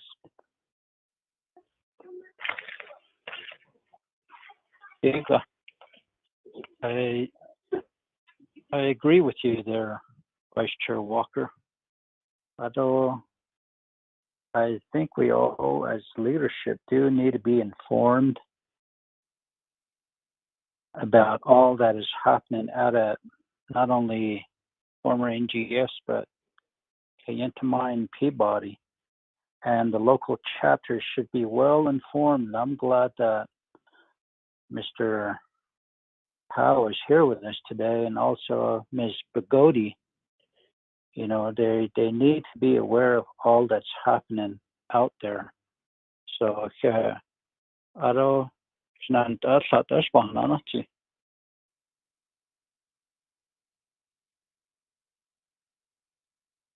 Honorable Daniels, would you like to ask any of your officials to speak?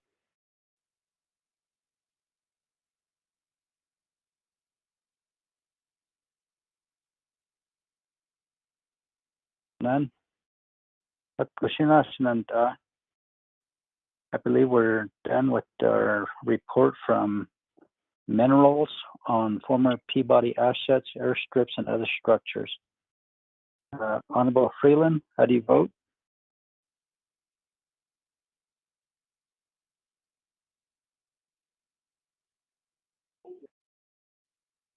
Honorable Stewart?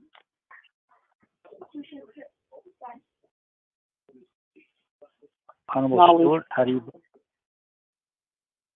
How do you vote? Honorable Kiel Mbege?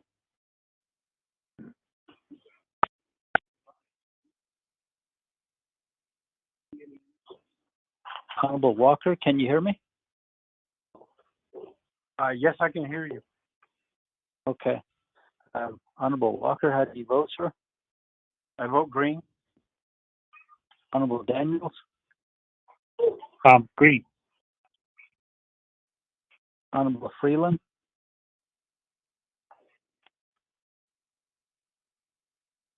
Honorable Green. Stewart? Okay. Honorable Freeland, green. Honorable Stewart?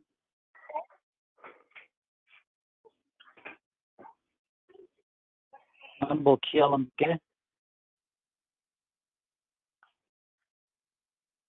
We have a vote of 3 in favor, 0 opposed, chair not voting. Motion carries. We'll accept the report from Minerals Department on Peabody assets. Thank you very much, Ms. Chair Maya, as well as Mr. Billy. Hello, Mr. Howe. Thank you too. Next, update on Painted Desert Solar Project in Coal Mine Canyon, Cameron Region. Ms. Claire Pratt, are you on the line?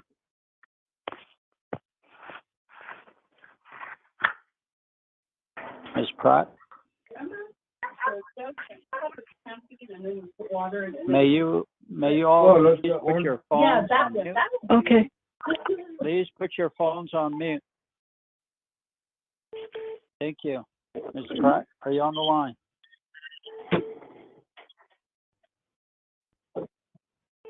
Ms. Pratt? John Lauer? Yes, good morning. Good morning, Honorable Chairman Nez.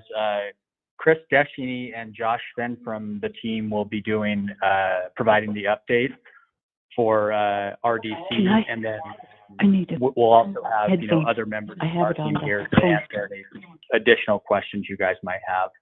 So I'll kick it over to Chris Deschini. Chris, are you there? Okay. Mr. Deschini, are you there, sir? Who else did you say, John? Chris and who? Josh?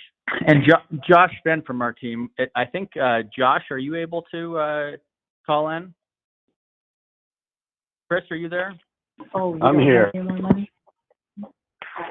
Chris? I'm here. Can you hear me? Everybody, please put your phones on mute. I would appreciate that. Thank you. Mr. Chris Deschini, are you on the line? Mr. Chairman, this is Chris Deschini. I'm here. Can you hear me? Okay. Yes, I can hear you now. Go ahead. Okay. Thank you. Mr. Chairman, members of the committee, thank you for the opportunity to share a few words on this presentation regarding Painted Desert and Navajo Power. I will be presenting with Josh Fenn, who is one of the leadership of Navajo Power. We also have other members, as were noted in the introduction. We'll be ready to answer any questions with regards to any of the information that we're presenting. I am currently the General Counsel for Navajo Power, and I will be presenting the slide presentation. My hope is that you have a hard copy in front of you, and I will be happy to walk you through it. Ado nan swinigi she ponichiri ni shlo ni bashichi no da kachi ni dashiche ado topa han shanala ayes a lay chi de nasha ado akuta de nan shlan ado di kwa basho I give I and so thank you very much for the opportunity just to talk to you about this presentation. We have 3 simple goals for this. One is to make a presentation just to give you some background regarding this, regarding our project.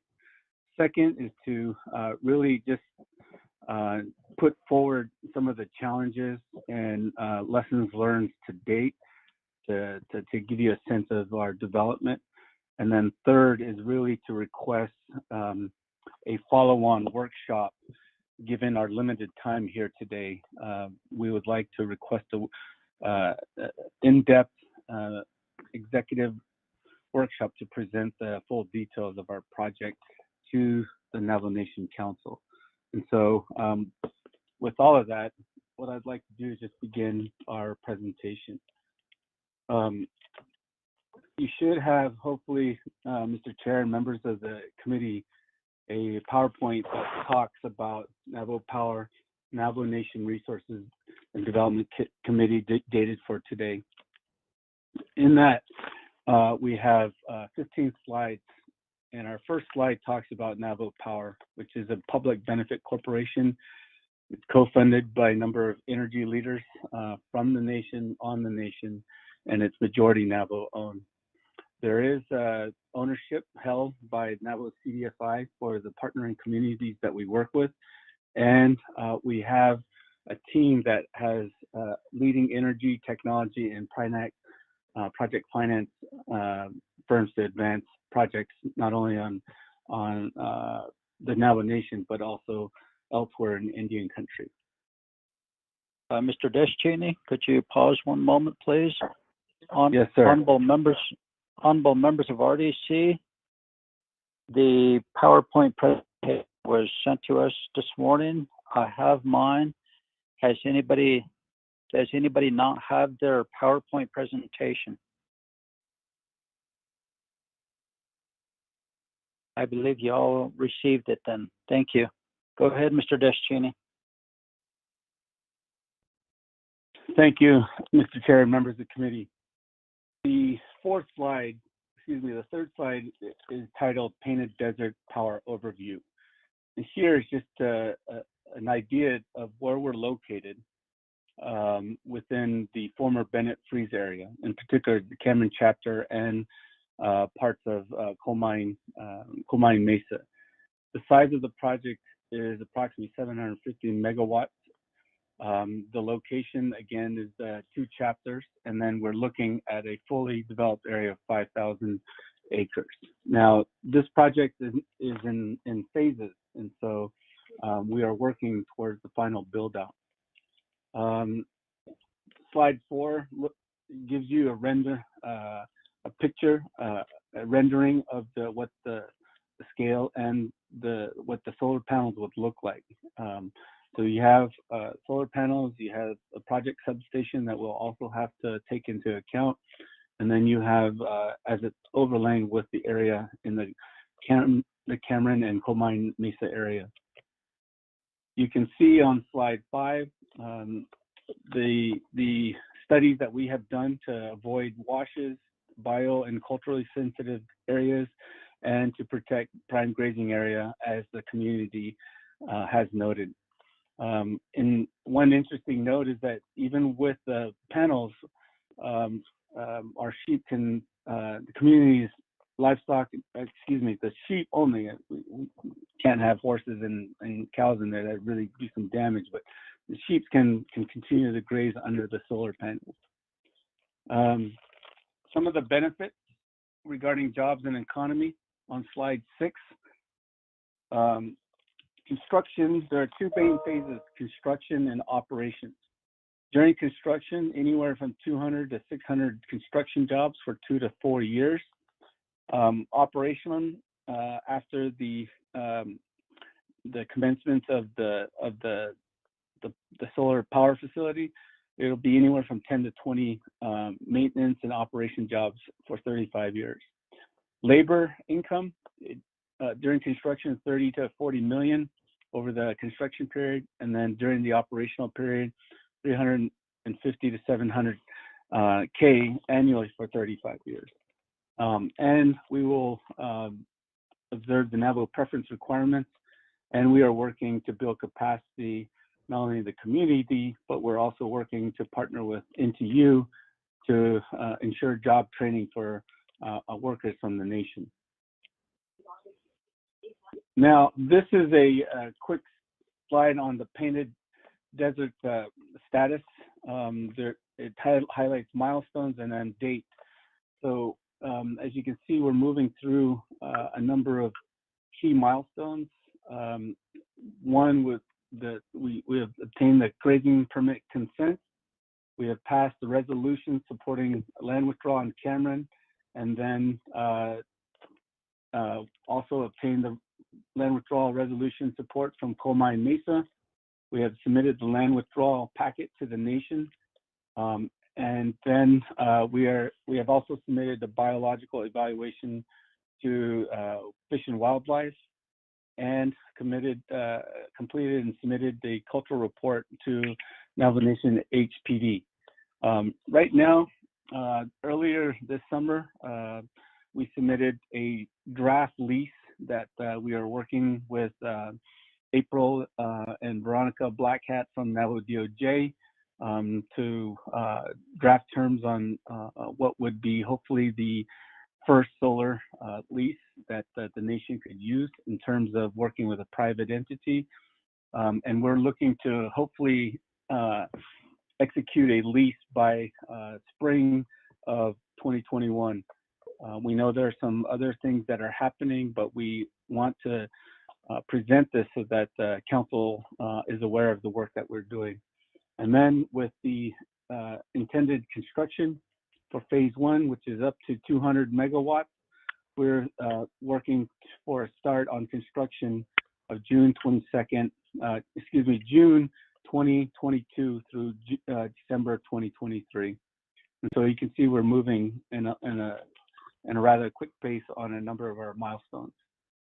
One thing that I wanted to share, Mr. Chair and members of the committee, we are building chapter and community support.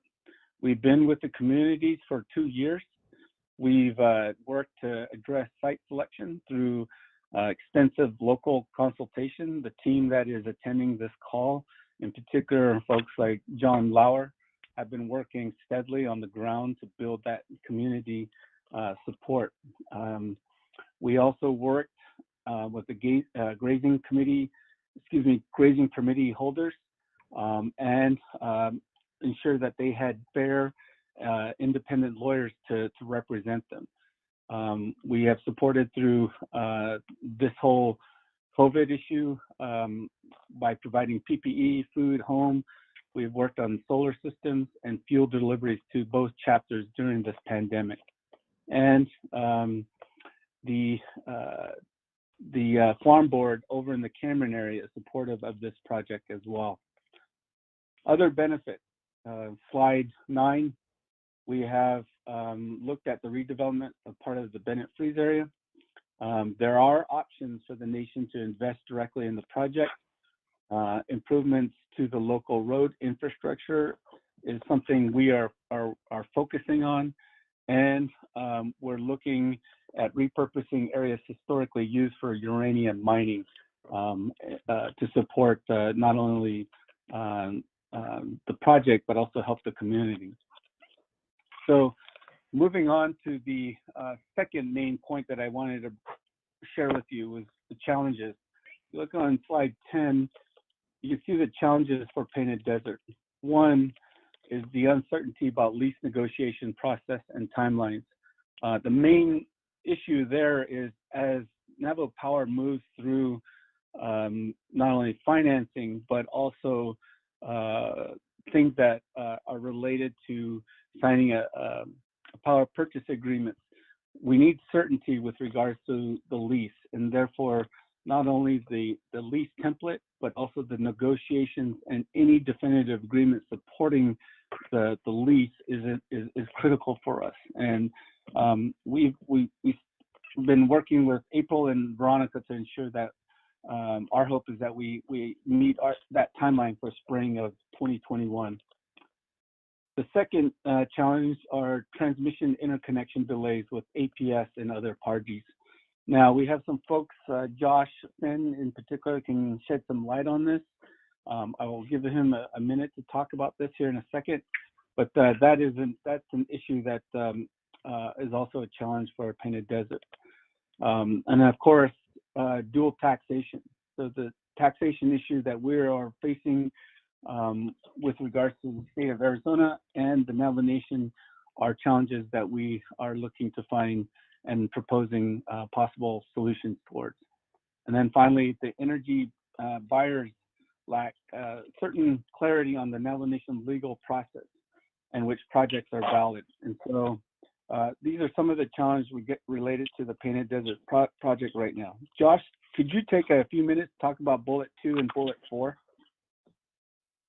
Yep. Josh, could you identify yourself? Yes, Yate. Good morning. My name is Josh Finn. I'm the Chief Development Officer from Navajo Power and one of the co-founders of Navajo Power. Josh, what is your Josh? Yeah, my name is Josh Your Finn. last name? Josh Finn, F as in Frank, INN. Thank you. Thank you, honorable council members, for the opportunity to present here today. On the transmission, so APS operates the Navajo South transmission system, as they call it, which runs from Navajo Generating Station to West Wing in Phoenix. APS is one of the owners, but there, as you all know well, there are multiple owners. And the time frame to interconnect a project to this system can be many years. From the time that you request permission to interconnect to the time when all of the studies are done by all of the owners, it can take 3-4 years, and that significantly delays solar projects. In other areas in Arizona, New Mexico, Utah, where there are not so many owners, it doesn't take so long. And part of this, we believe, and I've spent a lot of time talking to APS about it, is that they all need to study the project in their own way and go through a long process of doing that and coordinating among themselves. But I think that this really hinders solar development on Navajo because this is the major transmission corridor in this area, and it just happens to have many owners. So these delays are delaying the some 6,000 megawatts of solar projects that have applied to interconnect in this area, all the way from NGS down towards Flagstaff.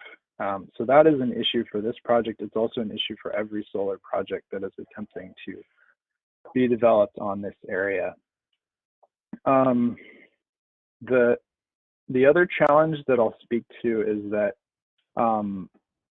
energy buyers are not, such as APS, SRP, Tucson Electric Power, are not, and LADWP, another example, are not clear on which projects are valid on Navajo because they aren't familiar, as we are, with the permit process, with the land withdrawal process, with the community support required. They're used to dealing with projects that just have a lease off of the nation, and just that's what they have. And so sometimes there's confusion. Sometimes there may even be entities who are trying to sell power from their projects, but who don't have the support of the local community, or who don't have grazing permit holder consent, but the buyers don't understand that, and so they might think those projects are real or have a chance, but they actually don't, because they haven't observed the Navajo Nation's process for doing this, which is exists for a reason. And so that is another issue, and I think providing clarity to those buyers who want to do projects, want to engage with Navajo about the process that has to be followed in order for a project to be legal and valid could be helpful. Yeah. Thank you. Thank you. Mr. Chairman? Thank you. Yes, sir. Mr. Chairman and members of the committee, there is one more challenge that is not here, but it's simply the challenge and of a lost opportunity given development on the nation as opposed to development just off reservation. And so we are working, given the mandate of Navajo Power, to work with, as a public benefits corporation, to work with communities and give back to communities. We're working with that, but when we are competing with folks off reservation, they don't have to deal with these challenges. And so what happens is they start running ahead. Even though we may start early, we then have all these uncertainties that hinder our development, which then ultimately could cause us to lose the opportunity itself. So those are challenges that we are dealing with Painted Desert Power. There are two more slides. Let me skip over slide 11 and come back to the third point that I wanted to talk to, which is next steps. We want to be able to provide a full detailed presentation to the committee. And so we'd like to request, Mr. Chairman and members of the committee, a follow-up private work session to discuss the project in great detail. We think this would be very helpful for the council's understanding. We also would be able to share some things that are related to more sensitive and more confidential information regarding the development of the project itself. And so that's, in a nutshell, our presentation. Now, going back, there is another entity that we are part of. It's called Navajo Power Home. This is an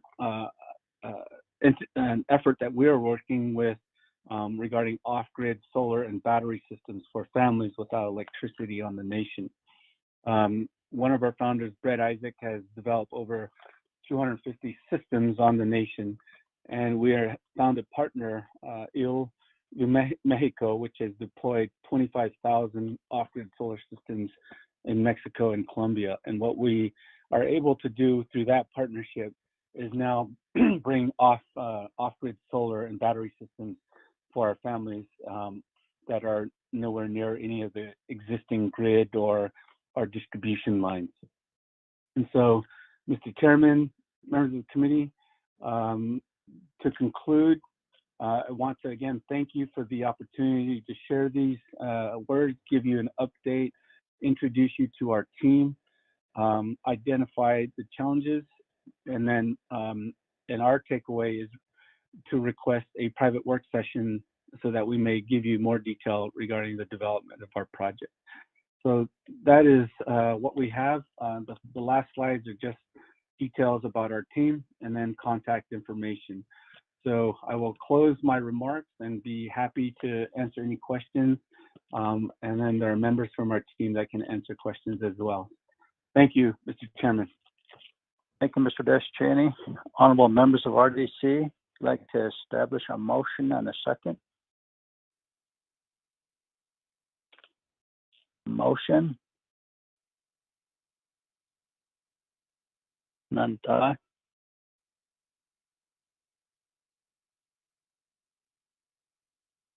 Honorable members of RDC. Who's this?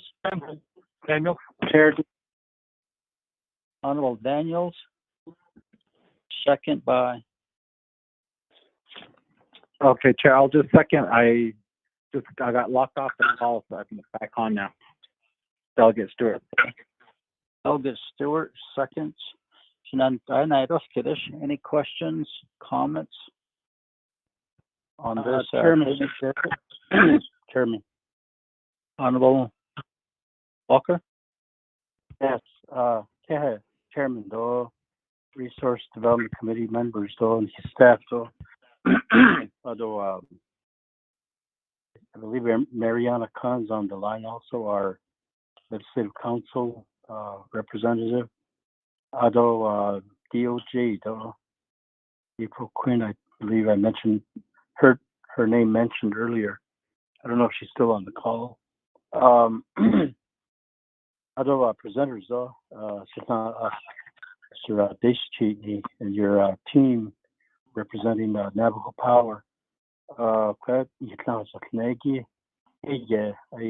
just have some comments, maybe a question or two, minor questions, something that goes back to what was stated in the report. One is, so representing both chapters as a delegate, Coal Mine Canyon and Cameron chapters. So I know that DOJ has the chapter unit, so they provide legal services and advisement to our chapters.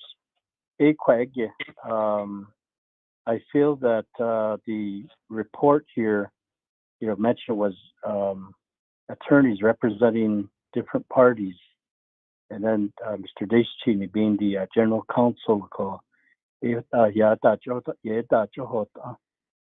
then other attorneys that are working for or on this project. mentioned that the chapter ito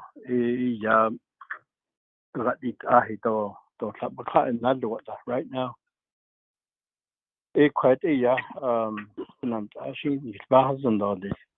Sometimes it's I guess local governments without legal guidance, legal advisement, or even representation. Something that's been mentioned also that this is a first. It could be historical type of development in the areas of solar power. Non-government to develop on tribal lands. In this case, our nation, in this case, the communities that I represent. So the chapter could also lawyer up, if you will. I see. But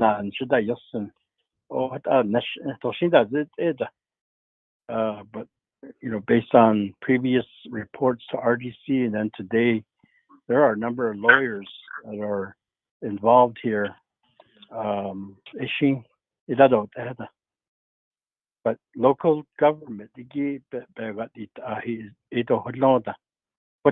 that they're not providing that services right now with regards to this particular project.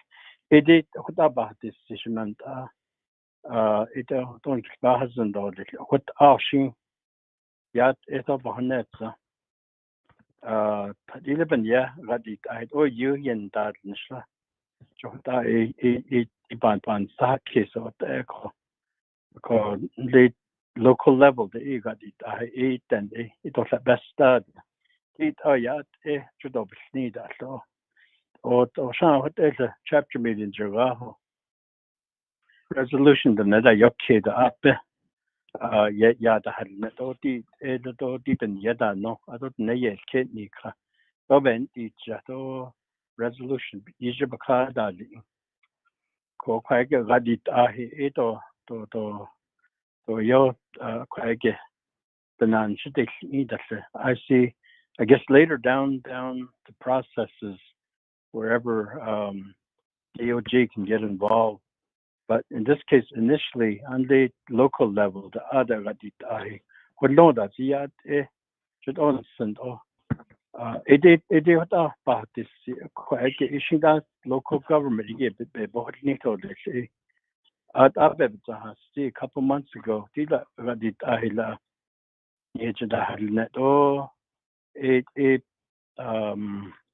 chapter meeting I'm just started to show you so it has the banana and RDC members. Although Kushin I did the jot during another work session where there's more in-depth information and details that will be provided.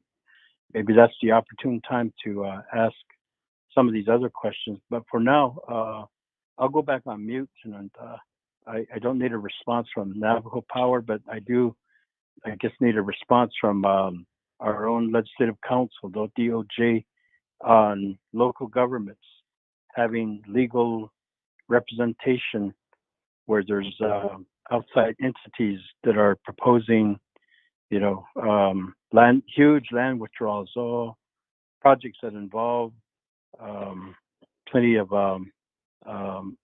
financial or monetary resources. So,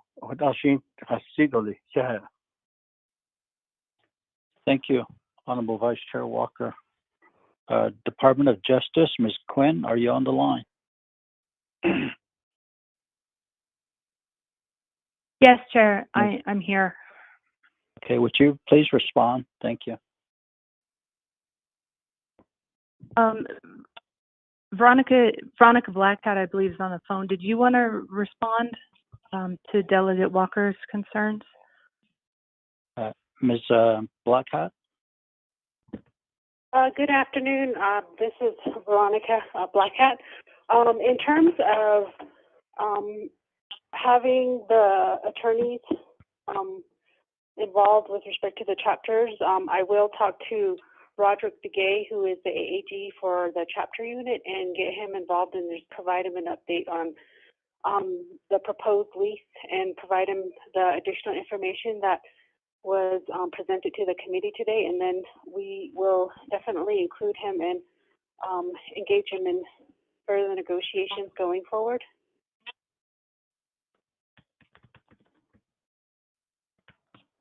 Thank you. Honorable Vice Chair Walker, do you have a follow-up question? No, just appreciate the response from DOJ. 8A Lana Danitsun Ega, so that the local government chapters can have that access to legal resources in the event they need to make legal. I mean, I guess all the decisions they make do involve legalities. So now thinking back on it, we should have requested this from day one. Thank you, Ms. Blackhat, for your response, and Honorable Vice Chair Walker for your concerns for your chapters having to acquire legal assistance. So that's good to know. Any other questions, honorable members of RDC? Comments?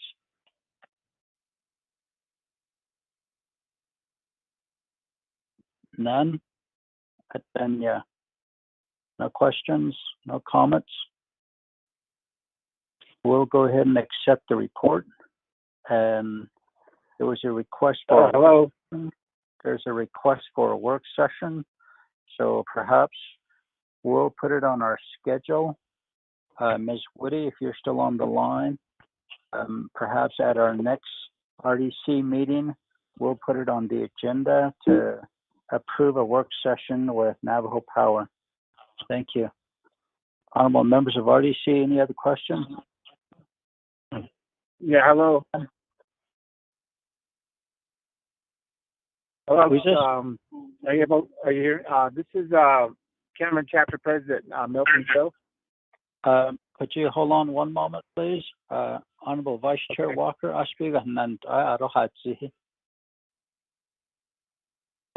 Shananta, Chapter President. So, yeah, for being on the call. Ashinko, Ashink Ada Bed, Ehida Quadia, and I did Abiga.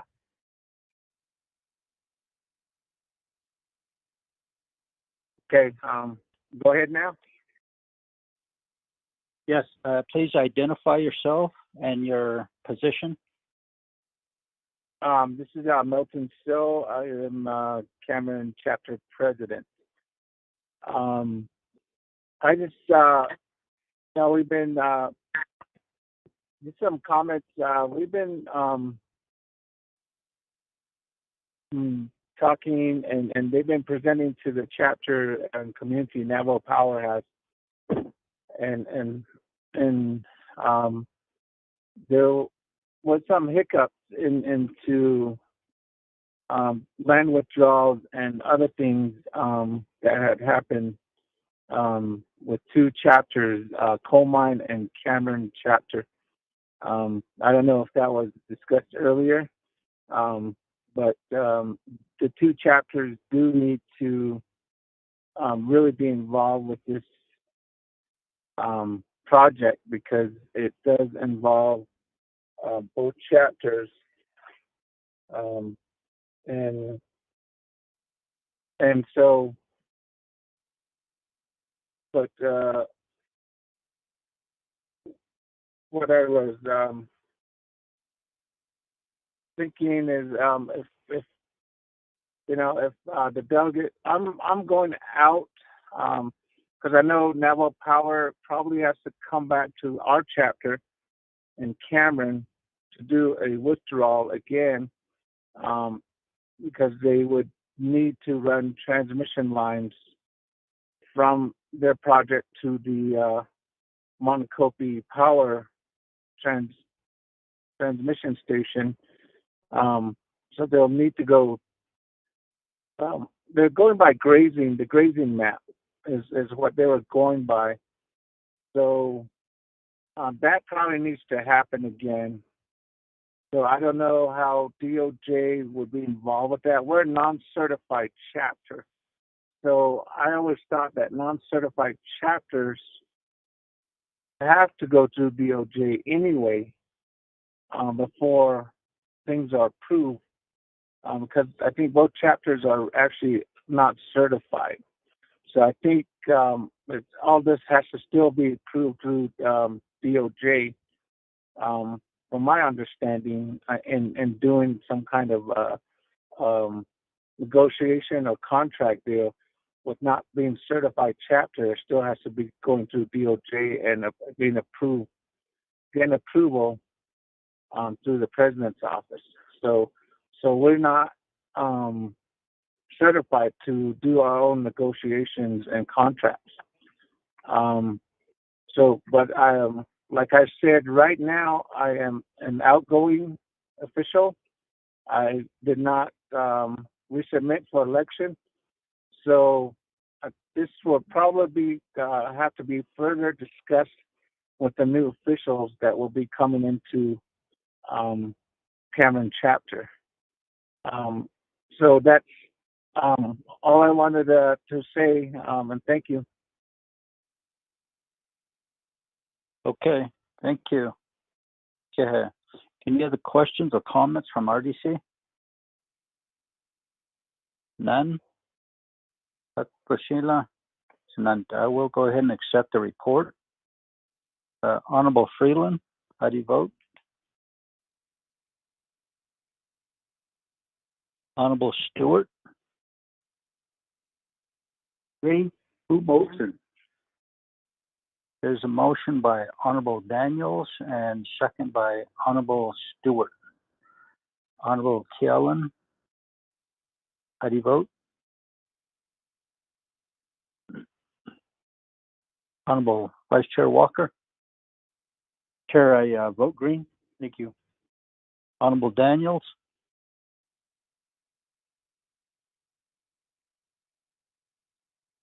Honorable Daniels, how do you vote? Honorable Freeland, how do you vote?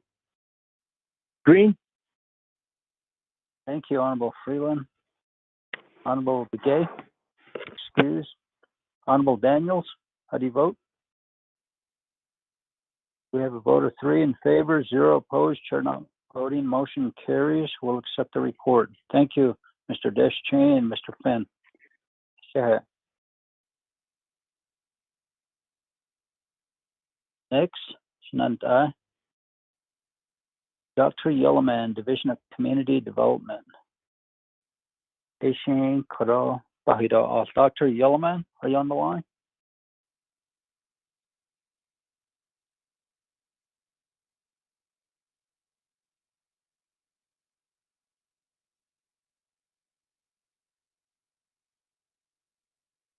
Dr. Yellowman?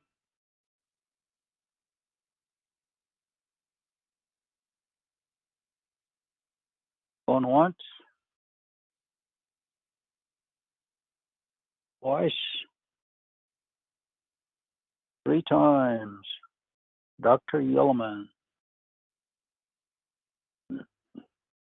I believe we're done with the 2 reports. We amended the agenda to add Dr. Yellowman to report on chapter employees. Perhaps what we can do, Shananta, is ask for a written report and have her respond to how they're taking care of the chapter employees and what their hours are during the pandemic, the second phase, the second wave. So, Dr. Yellowman, are you on the line? On once, twice, 3 times. That's done, Shananta. We're at the conclusion of our committee meeting, Shananta. Do you have any announcements? Chair, this is Thomas Walker. Go ahead, Vice Chair Walker. Okay, thank you, Chair, committee members. At our next meeting, I'd like to see a report to be received by RDC from Jackrabbit Development. So that organization is into home building. So it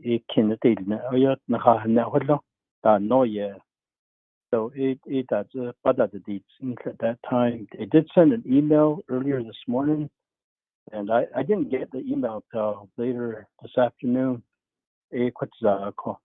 So see, I would make that request just verbally. I know it's in the email, so Adshi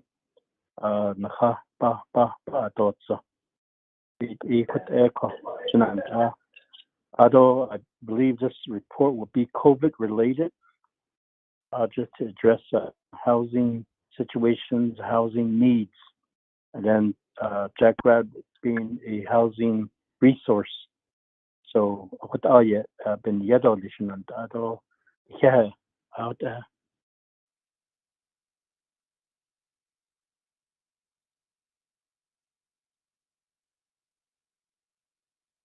Hello?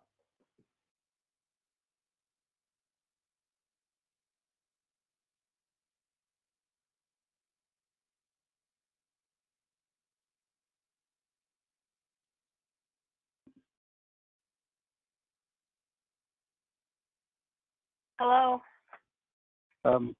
Mr. Deschaney, are you still on the line? Chairman Nez, this is Pearl, Yellowman. Good. Thank you, Dr. Yellowman.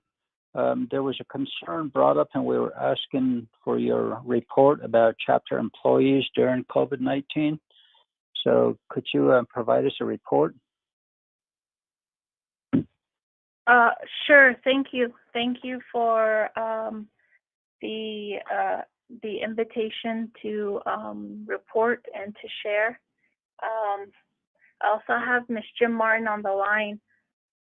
I was preparing to share a little bit more information on 73-20, but let me just switch over to special duty pay.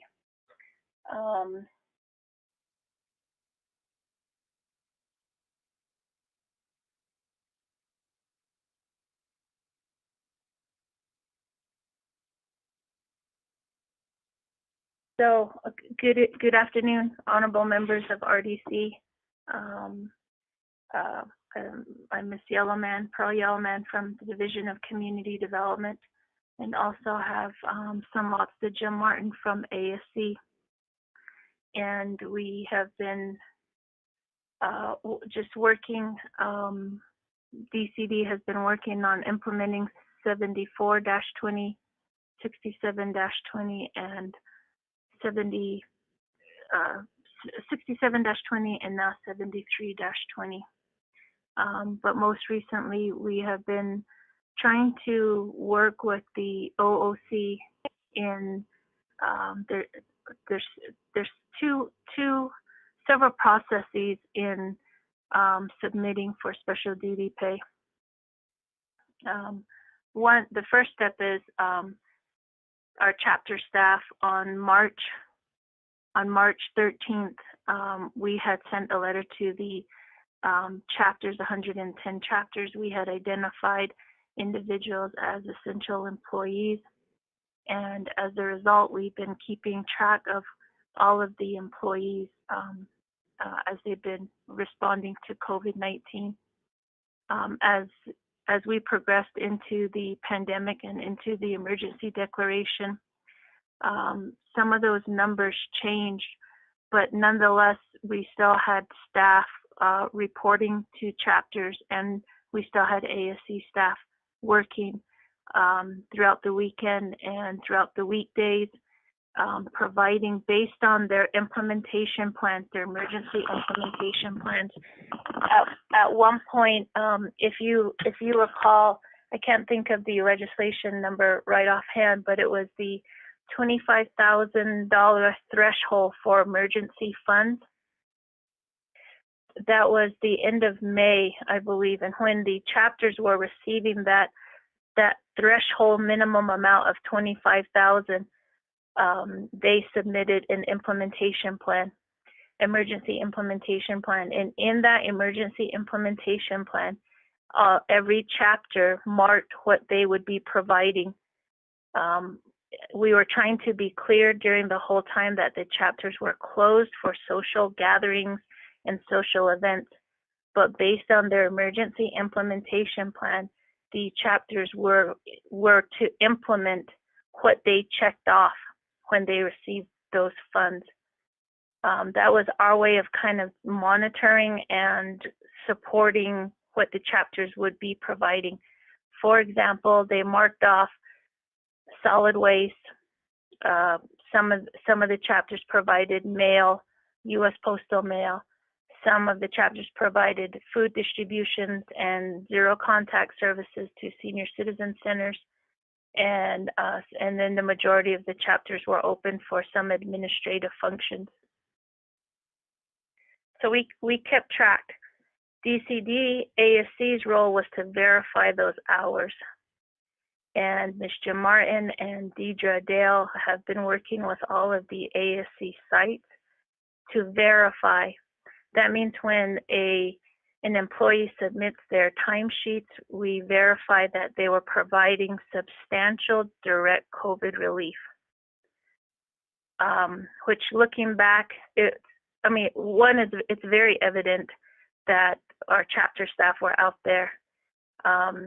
It's very evident that ASC was assisting all of the chapters with facilitating conference calls, implementing the various types of legislations, and DCD has been tasked and made responsible for several large legislations during COVID. So we have been in operation.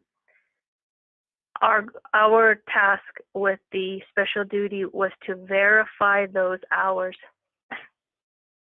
and then submit them to OOC at a given timeline. That was accomplished and that was completed. However, some of the verification that we made were sent back to DCD ASC as insufficient. And Ms. Jim Martin is on the line to talk a little bit more about the details as what it means to be insufficient or not substantial.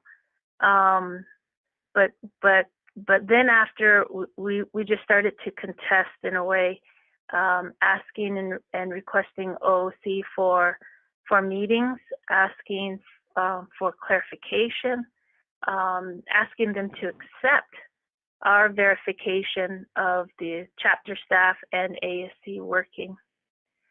I want to say that it's we have not been given a formal approval, but I know that Ms. Jim Martin was told via conference call that it was not approved. So I have been working with OPVP Chief of Staff to see how we can mitigate or how we can contest this. We have asked OOC to meet with us. That's documented. Ms. Jim Martin has compiled all of the special duty, and we even submitted the hard copies Friday before 5 o'clock because we were submitting so many other contracts. We had the deadline of November 20th, but Ms. Jim Martin actually hand carried a stack of special duty pay for staff and chapters to OOC Friday before 5. So Chairman Nez, that's where we're at. Ms. Jim Martin has kind of compiled an estimated amount, and that was at the request of Delegate Amber Crotty. I know I've had some communication with Delegate Freeland on just advocating for the chapters to be recognized in that sense for their efforts during the pandemic. So again, that it was verified.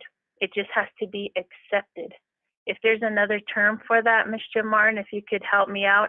We did the verifying. We verified that the chapters worked, and we verified that the ASC worked.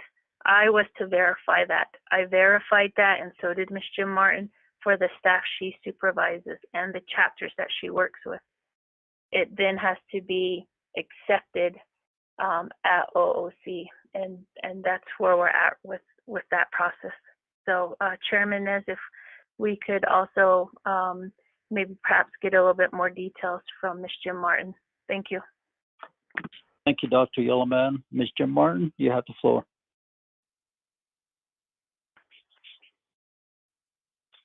Yeah, it's Aishan. Can you all hear me? Yes, go ahead. Okay, thank you so much. Yate Aro Shea Sanlata Jim Martin Yanisha Aro ASC Ebanashnish. I am the department manager, as Dr. Yellowman shared earlier. We are right now able to just share some of the challenges in terms of the special duty pay. And one of the things that we have been struggling with in getting all the documents verified in accordance to what OOC requires is basically completed documents that have all the necessary signatures and are cross-checked to the master timesheets by our timekeeper, and have supporting documents that show significant justification for special duty pay in response to the COVID-19 emergency. These are very complicated tasks for us to complete, not only for the ASC staff who've been on duty from day one, March 16th. We have not stopped working. We have not had a break. And also all 110 chapters, the chapter staff that stayed on board to continue to provide emergency services, as well as some of the public employment workers who also assisted the chapters during these emergency operations and continue to do so. Initially, when we were given the information and instructions from payroll for special duty pay, we definitely had to get supervisor signatures. And so our supervisory signatures were very difficult to get because our chapters were in closure, and many of the chapter supervisors who are chapter officials were unavailable for signatures. So those are some of the types of verifications we were tasked to at ASC. We also had chapter closures that also interfered in getting the appropriate documents completed, and those were due to chapters being compromised, staff being compromised, chapter officials being compromised. That also added to not having the full verification completed. Many of our chapters also had internet problems, as well as technical problems with electronic signatures, which we've really just started with chapters due to this pandemic. And allowing electronic signatures has been a new tool that chapters are getting used to. That caused some delays as well. It was very difficult due to many of the employees not being accessible as well. Due to the pandemic, many employees were using their own personal cell phones, their own home internet to communicate, and it was very challenging to get all of these documents verified and submitted in time to OOC. With the first deadline, we did submit the documentation to payroll and delivered a large box of the special duty pay from ASC as well as 110 chapters. Since that first deadline, we also started to get emails from payroll stating that we did not have documents, account numbers, justification, and significant information on the COVID response from chapters and ASC staff. So we were instructed to give. Ms. Jim Martin, could you pause for a moment, please? Everybody that's on the line, please put your phones on mute. Thank you. Go ahead, Ms. Jim Martin. Thank you. So we do have a timeline that we drafted of all of these steps that we've taken at the ASC level on behalf of our ASC staff as well as our chapter staff, and also documenting the repeated requests for special duty pay for PEP workers. So we do have that timeline, and we haven't put it in a report format yet, but we can work on that. These challenges lasted back and forth between OOC, payroll, and our office. There were also multiple forms of the documents being submitted. Some documents from chapters went directly to the CARES information email that OOC set up. Other documents came to ASC, and then additional documents were going into our ASC offices. So we had to start to gather all the submissions from all the chapters and coordinate those with our the information that we were getting from OOC. To conclude, we do not have a final report or confirmation that can verify what chapter employees will get special duty pay. We submitted what we had to OOC on Friday, delivered another packet of corrections and additional justifications that were requested. However, at this point, we have not received final confirmation on what has been approved or if all of them are in fact denied. So that's what I can provide. We can put this in a report format once we gather all this information. Thank you. Thank you, Ms. Jim Martin. I would like to have a motion and a second to accept the report from DCD. RDC. Honorable Stewart, second by Daniels here, second. Honorable Daniels. Any questions for Dr. Yellowman or Ms. Jim Martin?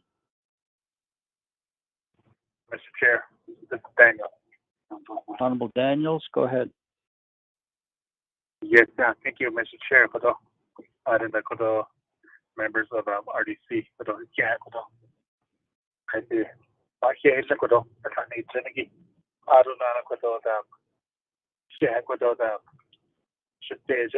Dr. Yellowman, report in Martin, so I see.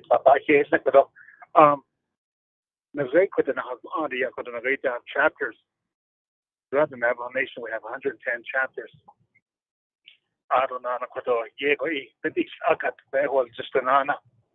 As you all know, that COVID cases, positive cases, is going up again. I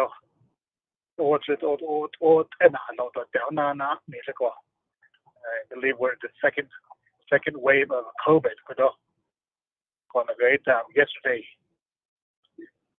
Yesterday I was at a food distribution with Ojeto.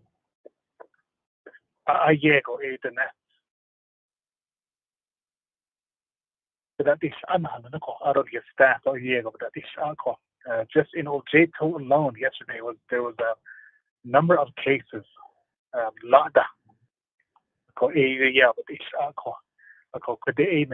Staff I see the Baba needs in the Nisha Kodo the Bishop's unneed Liniki. So yo investigate what should have been done to ako you can stab is that for yanaka kon kini red for the brand the best and need trinity aro let on so the landa I let up base ito the landa I let the I see that in Mexico at the chapter level in Mexico I don't know if with the CARES Act what at the funds to get dollars that has been allocated to chapters I don't know to hardship economic development according say at the chapter level is the Diego is sa do ya that eki yanaka ke staff and lenigi I don't know to sharing clinical the hata in Mexico are Diego so yesterday the great observing the food distribution I see it net of Zaria at ETA. What about on it yesterday? Or the nanny clinic on it ETA, the adult lab at initiative about it when the Nathan Chaho. Out of that, I see it by Yates, Peter to Adan Ninigi, or I don't know that they'll get feeling though that steward, yeah, that vehicle. He's an about Bahanos and the Bahosia. The way that initiative at the chapter level, not the not physical and any other. So with the rising of the numbers of our COVID cases, Vicky, and the positive cases, Vicky, even that's the next eagle, Kakweho system. Oh, yeah, go a papa, again, says Stanal, 2000, the great chapter staff, and then he's at a Yanaka, Diego. Well, my husband couldn't go yesterday when I was at the food distribution. I was at my husband who has it and who it'll be my husband. So it's kind of risky to be out here,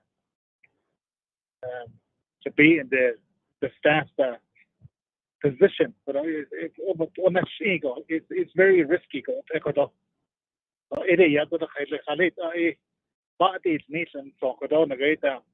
Maybe Tuesday, Wednesday, Thursday, that they let him be at the office on Monday and Friday, the 8 and what don't the should what about Asia, the one that's not on fire, but the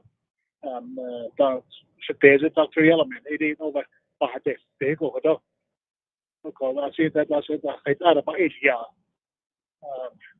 John Doris, so my bank case, but Bahan, I just think about my staff, not just J2, but I have four chapters that I oversee for the Banash, but I'm speaking for the whole Navajo Nation chapters, for 110 chapters. So, Mr. Chair, thank you. Thank you, Honorable Daniels. Dr. Yellowman.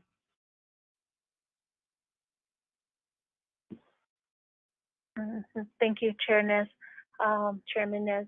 Adonana, yeah, thank you, Delegate Herman Daniels, and for those comments and concerns. It is risky all over, and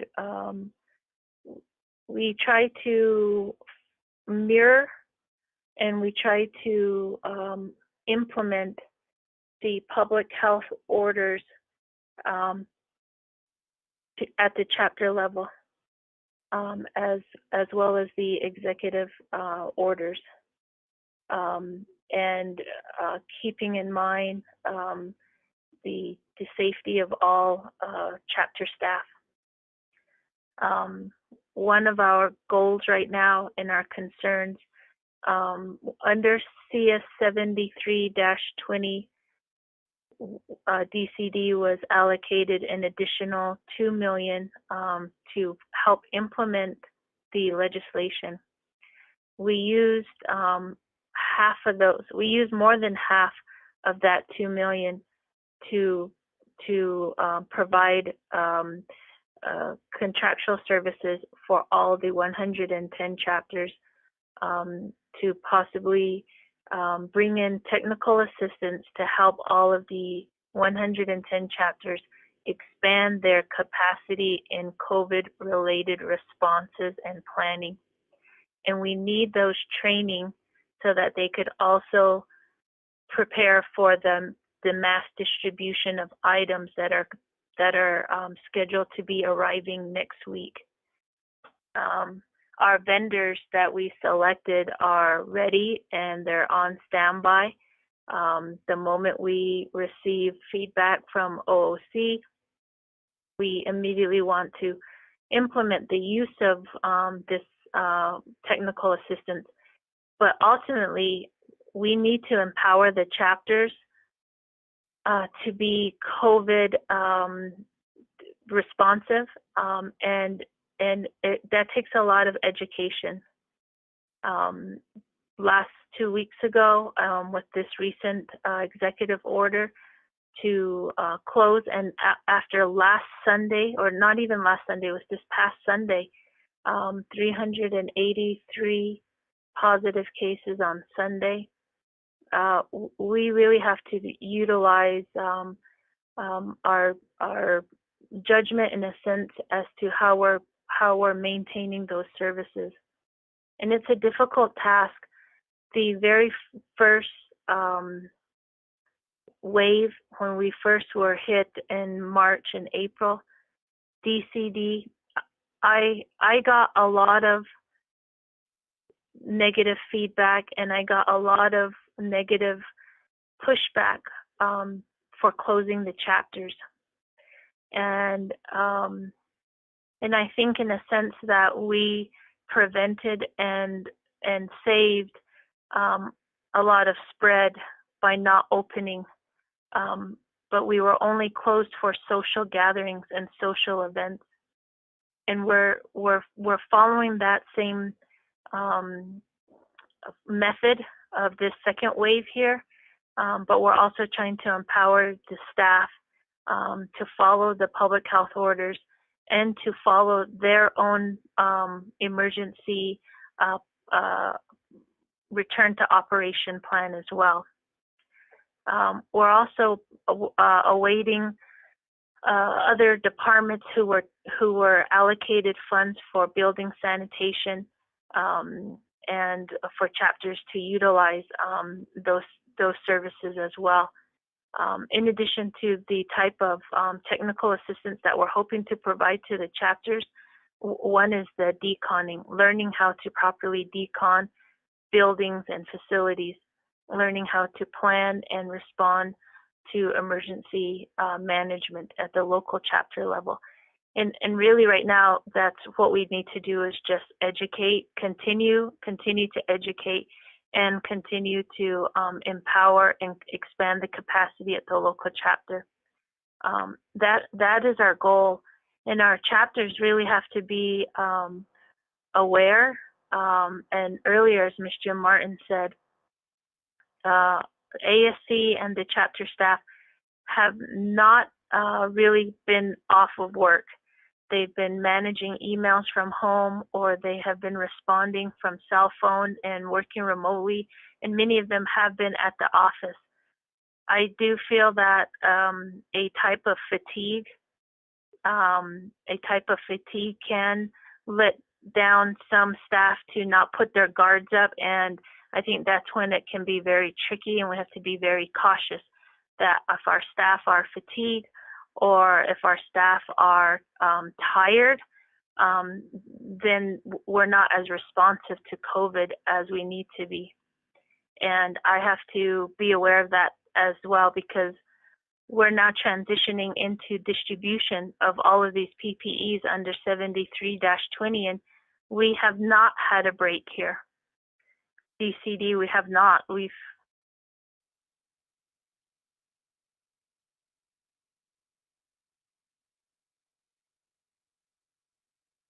We've had staff working late into the evenings, 9, 10 o'clock at night, throughout the weekends.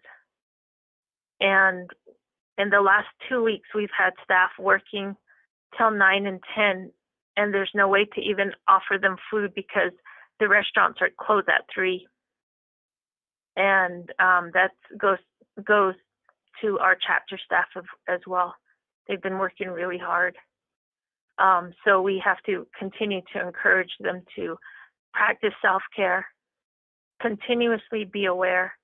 And many of the chapter staff feel obligated and feel a sense of responsibility of maintaining chapter hours, even though their community might be one of the, last week there was 34 communities identified under HCOC as uncontrollable spread communities. And we really have to monitor that. So we're working closely with HCOC. We're trying to schedule some times for chapter officials to be on a call to get updated information from HCOC.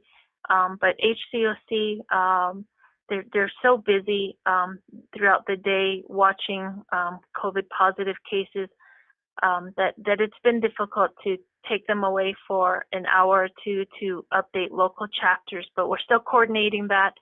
That's something that we as DCD need to follow through with that, because it is important at the chapter level and for our delegates to know what is going on at each of the chapters.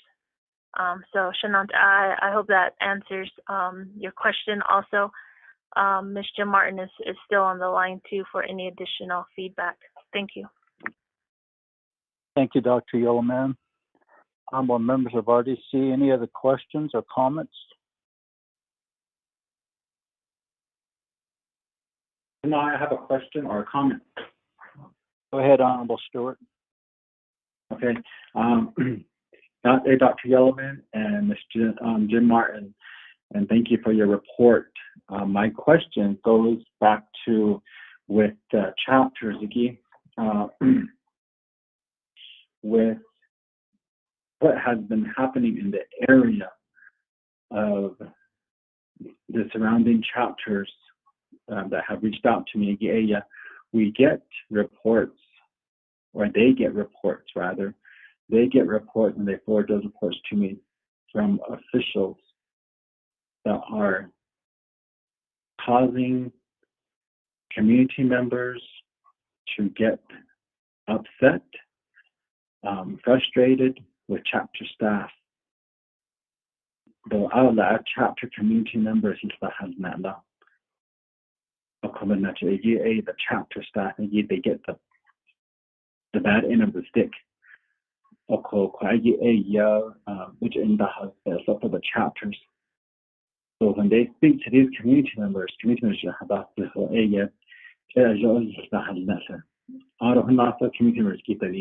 they finally understand when they say, okay, well, why is the chapter official telling me this or sending me this type of email or texting me this? No, and they show those texts and those emails to the chapter staff. And not the chapter staff, they don't know what to say because it's not chapter official. How can DCD assist to say, officials, you need to really work with your chapter staff and make sure, because I understand as a delegate that the chapter staff work with DCD and with the ASCs the best way they know how. So when these officials come in there and they cause this havoc, how can we support the staff in that manner is one I have. That's my question I have. Other than the comment is that, I see what's going on. I see what's happening. I do commend the staff and taking precautions as they go. When I check in with the chapter staff, I ask them, what are you doing? What needs to be done? And, they don't, and I've always said this, they don't get enough assistance from the command center. Instead, we rely on Salto Medical Center here. So, and the CHRs to give us good information to make sure that we're complying and making sure that we try to stay as safe as we can. Although to the chapters in the area, they were hit by that, but they reopened and were back up to speed, trying to catch back up again. So again, thank you for all that you all do, and that's it. Anakura, Shania, going back on mute. Thank you, Honorable Stewart. Dr. Yellowman.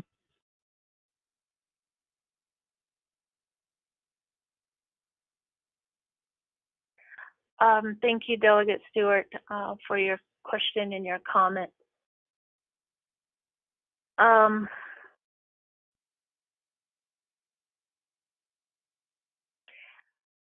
There are a lot of chapters that you can see communicate well, and there are a lot of chapters that communicate and have good partnership with their chapter staff, chapter official, and council delegate. And you can see some of those characteristics of what that looks like. And there are chapters that really have good partnership. They still face challenges, and they still face decisions, hard decisions that have to be made. But at the very least, you can still see there's a common denominator, that there's good communication between the chapter officials, the chapter staff, and the council delegate. And there are a handful, a small handful of chapters that are riddled with conflict. And unfortunately, of the 110 chapters, the small number of chapters that have extreme conflict or miscommunication, and really just conflict, they take a big portion of our time. And there are some chapters where, when we know that there's a lot of conflict, even poor use of social media, poor use of, which, by the way, there's really no set determined policy that addresses social media, and we're just not in a position to monitor social media, because we wouldn't have a policy to reference any type of wrongdoing. So that has become tricky, because we've relied on phone and social media during this pandemic. But there is a small handful of chapters that have conflict, and they take a significant amount of time and daily calls, daily checkup. And also, we're calling between the chapter staff, and sometimes the chapter delegate, or the chapter staff and the chapter officials, just trying to mitigate conversation and communication, and trying to get them to come to an agreement. That can become very time consuming, and that becomes very time consuming on ASC. And so it is a big concern, and we have seen quite a few staff, ASC and DCD. We do get the brunt. We get quite a bit of negative feedback from chapter officials, and it is disheartening. And those are our leaders. And to have some of our chapter officials, just be constantly dissatisfied in the process, or constantly view us, DCD, as red tape, is very challenging. But there is a new set of leaders coming in January, where we have had some discussion with the elections office. The elections office did share that they were planning and visiting with the Office of Government Development. We did say that we would team up together soon and identify some orientations for the new chapter officials. If we can make that a priority, I think that's a great time to share with elected officials very clearly their roles and their responsibilities, and kind of share. And many of them are probably seasoned to the government, but I think a lot of it really has to do with how we can work together. So that would be my response to your comment, Delegate Stewart. Thank you. Thank you, Dr. Yellowman. Honorable Stewart, do you have a follow-up question? To be quite honest, I've been telling the chapter staff, wait till January when the new crew comes in, but just do your best to communicate back to the community members, to keep them calm, to keep them understandable, and make sure that everything you reiterate back to them is what you receive by email. So thank you for the. Thank you, Honorable Stewart. Dr. Yellowman, thank you, as well as Ms. Jim Martin. I know one of my chapters was smeared in the Navajo Times, and it's all due to someone not getting hired as chapter manager. And I know a lot of stuff gets reported to you. To try and be a referee sometimes is difficult. You just have to be a people person and pray for those people that things will work out. And hopefully come January, the new officials will have a new focus on how to shape the local government and the projects that they're going to be moving forward. So thank you for your assistance with the chapters, Dr. Yellowman, Adam, Ms. Jim Martin. So thank you. Any other questions or comments from RDC? Chairman Freeland. Honorable Freeland, go ahead. Thank you, Chair, Resource Development Committee members.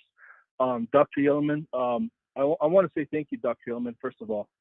First and foremost, thank you, thank you very much for you and your staff and everyone with DCD working hard since March. And, I think you all deserve a break, and I hope you all do get a break here soon. In regards to the hazard or special duty pay, I was a real advocate because I was out with my chapters. I've been out with my chapters since March. Boots on the ground, what they refer to as out in the field, working, assisting, advocating, phone calling, hauling, unloading, loading, whatever you want to call it. And I made that commitment because I wanted our people to get as much help as possible.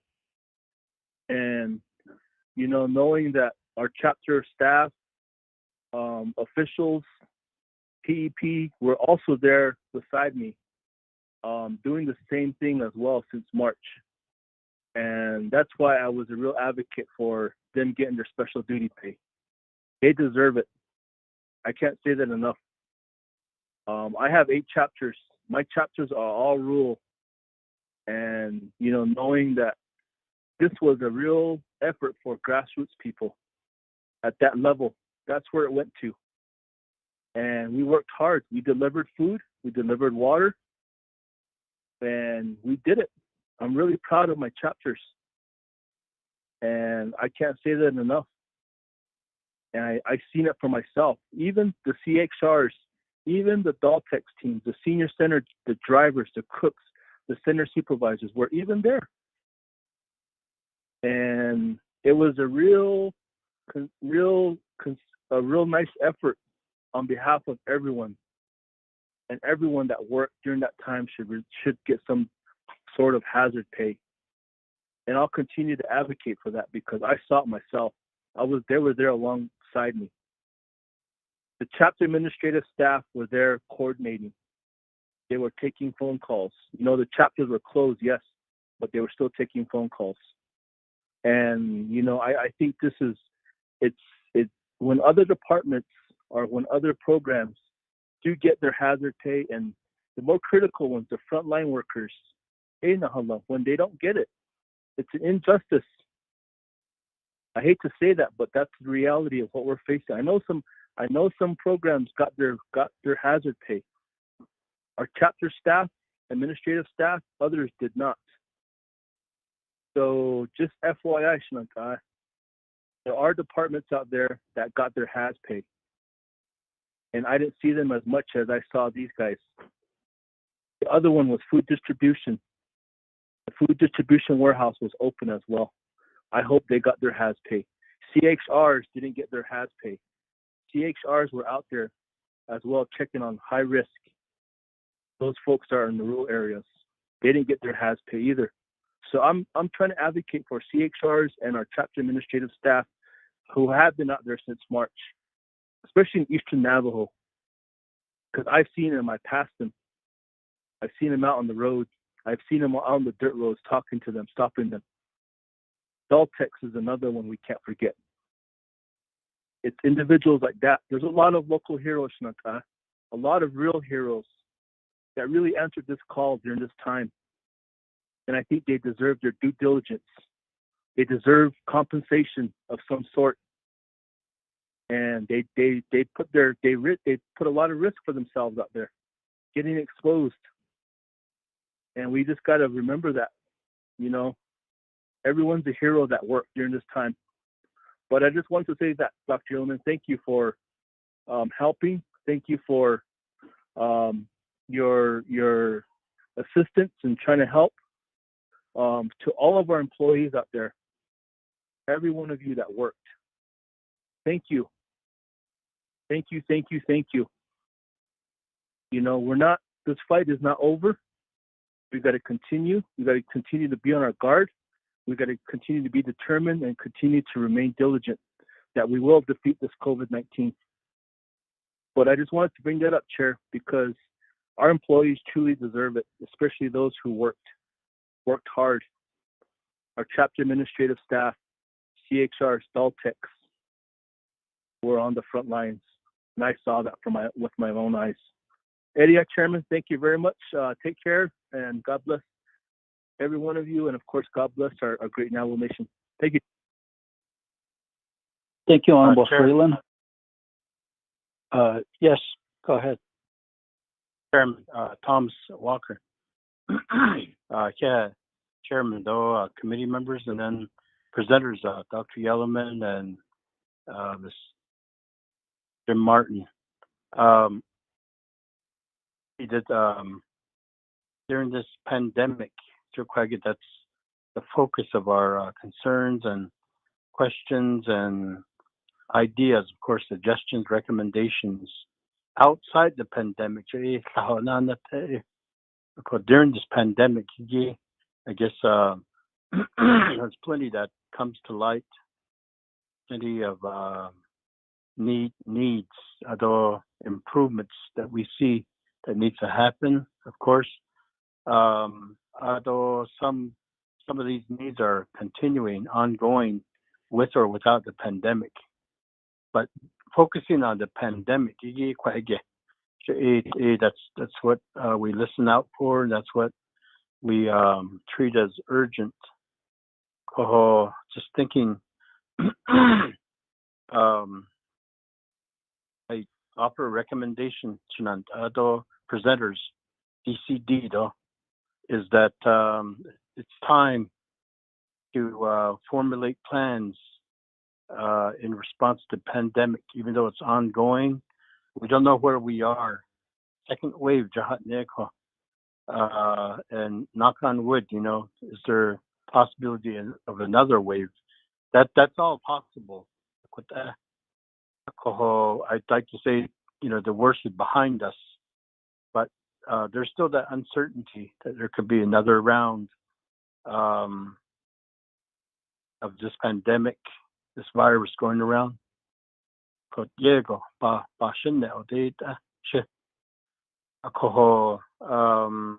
Local governments, they need to be enabled more to provide assistance, personnel-wise, so human resource-wise. I think that's what we're all saying. We'd all like to see that, but we're limited in so many ways of in bringing that about, like adding emergency personnel at chapters. But I know that the Land Use Plan Committee, so that's a model, but they're not engaged right now. They're not fully active. But looking at that model, there could be another or like another body that's created for chapters, emergency. Some communities have emergency alert or emergency response teams. I know one of my chapters is very active, Cameron CERT, Community Emergency Response Team. They're active year-round, even before the pandemic. So they seem to be always alerted. They always seem to be responding right away. So that's kind of like, in my mind, a model of what chapters could have. And of course, it could take some time to develop and build that kind of capacity. At the end, we are in a position to say, well, let's have that. Instead of relying on, the Daltex crew, other regular chapter staff.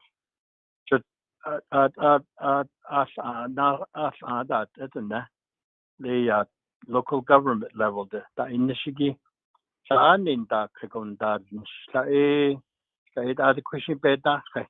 Either near retirement, either beyond retirement age. That's what we have to work with in our communities. Emergency response team. I'd like to put that recommendation, to RDC, though DCD.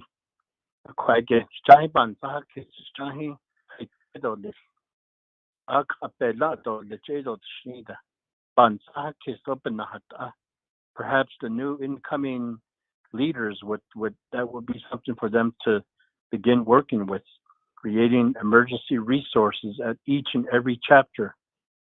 The CARES Act, the best of, I want to stay away from that, but looking back, I thought the best of emergency response committees or teams or bodies for each and every chapter. Finance, with training, with benefits, of course, and with some pay and with some resources. I don't know what something like that would cost, but in terms of saving lives, I think those costs right now we just have to say, okay, money comes and goes.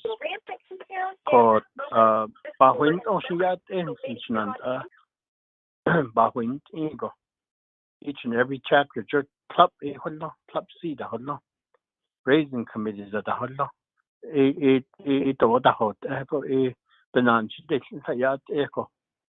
the emergency response teams or committees, but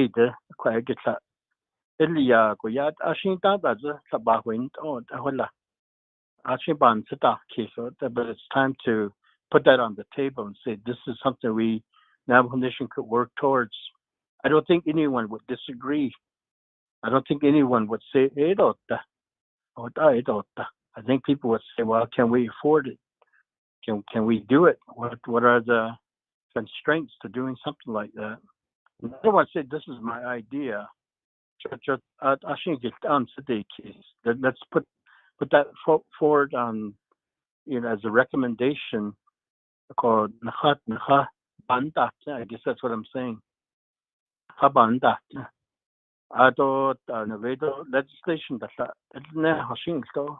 I'd be willing to put my name on that and run with it. At least we're trying.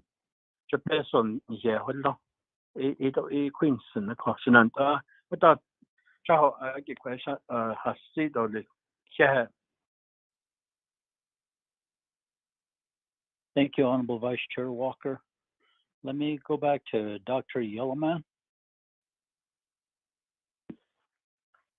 Okay, thank you, Delegate Thomas Walker. Yeah,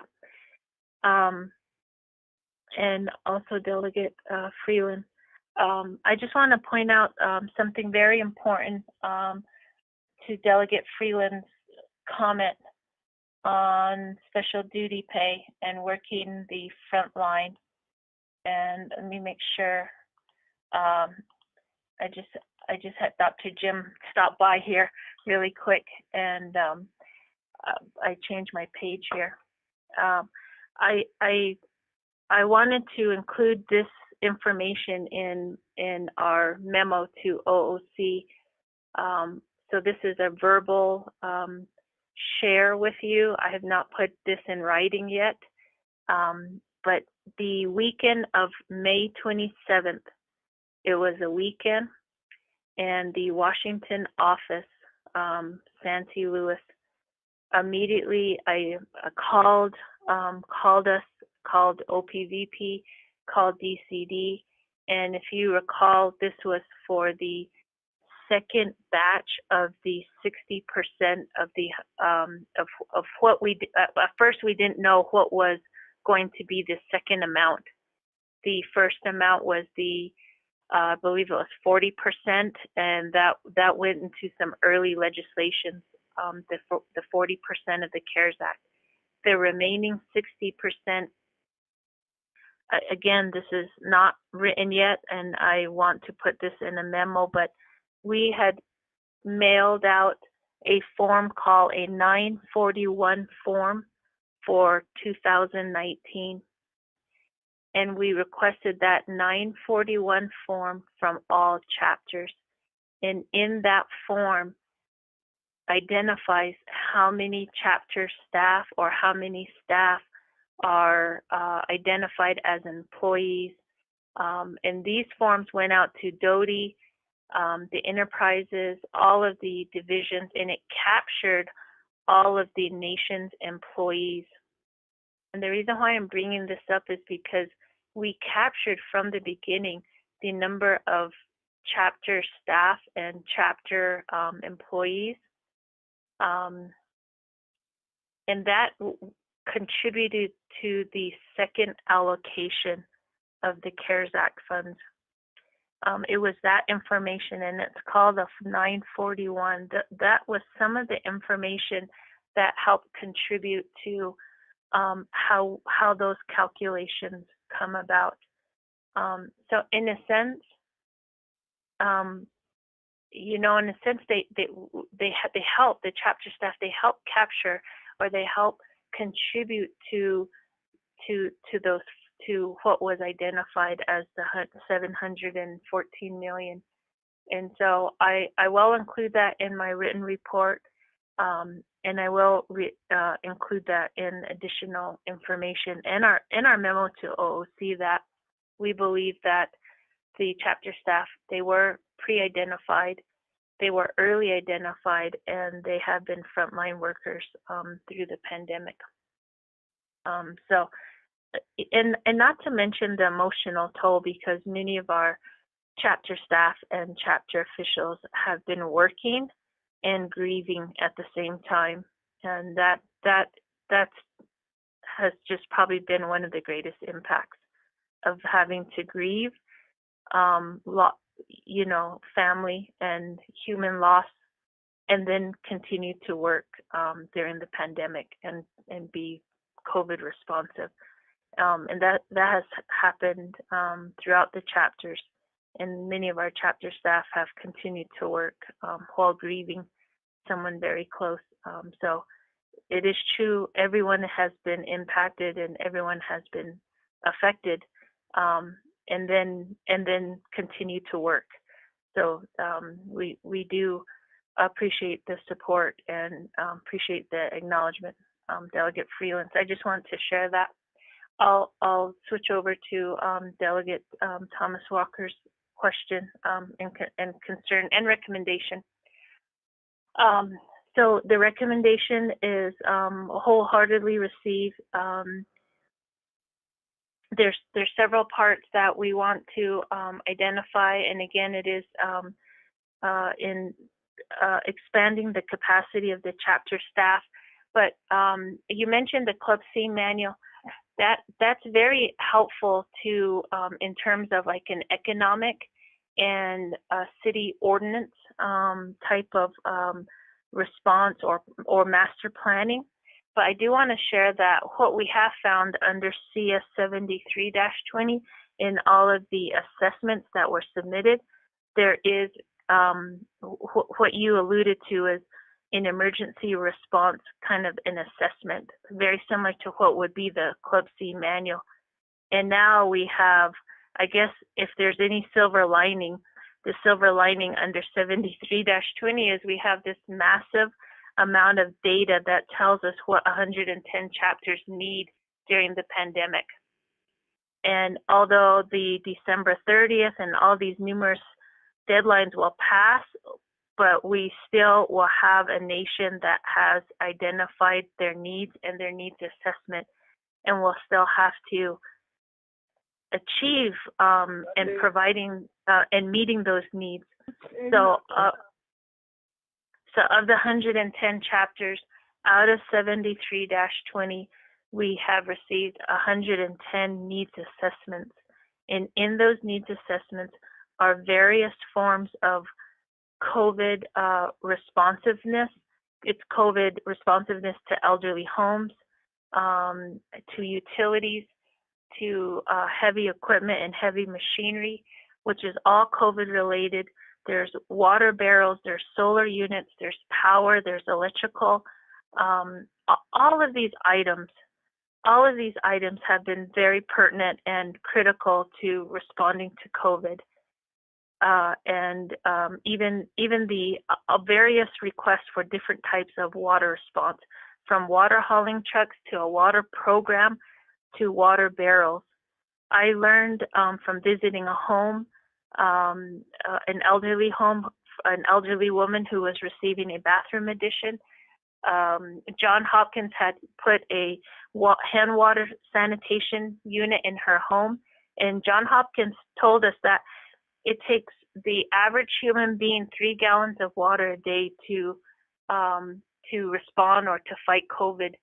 And we have elders in our community that live on less than that, less than 3 gallons. And so that's very eye-opening. So when the recommendation is we need to be putting in place an emergency public health response, I feel that we do have a framework for it, and CS 73-20 gave us a substantial amount of information to help build that framework and put that together. So again, I have Ms. Jim Martin on the line if there's anything else that she could add, but that would conclude my remarks back. Thank you. Thank you, Dr. Hillman. And any other comments or questions?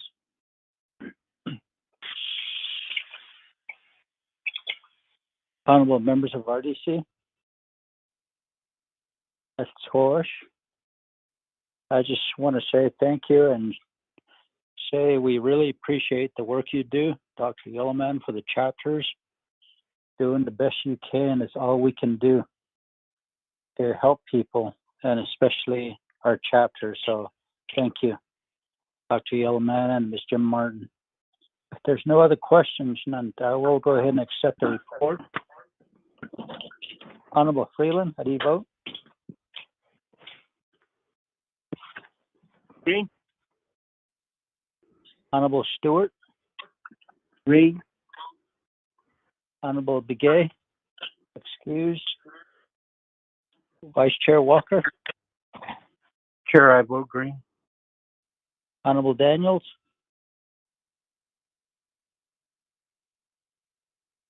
We have a vote of 3 in favor, 0 opposed. Chair not voting. Motion carries. We'll accept the report from DCD. Thank you very much. Okay. And we're down to the conclusion of our meeting. Any other announcements? Thank you, honorable members of RDC. Thank you. Yeah. Oh, yeah. No announcements. Motion to adjourn. Chairman, I motion. Honorable Walker, thank you. Second by? Freeland. Honorable Freeland. Any questions? None. Honorable Freeland, how do you vote? Green. Honorable Stewart, Agree. Honorable Begay, excused. Honorable Vice Chair Walker, Chairman, I vote green. Honorable Daniels. Okay, we have a vote of 3 in favor, 0 opposed, chair not voting, motion carries. It's currently 1:40 p.m. We adjourn. Happy Thanksgiving, Shananta. Enjoy your family and be safe. Thank you. Thank you. Thank you, Mr. Chair and members of the committee. Goodbye. Thank you, staff. Yeah.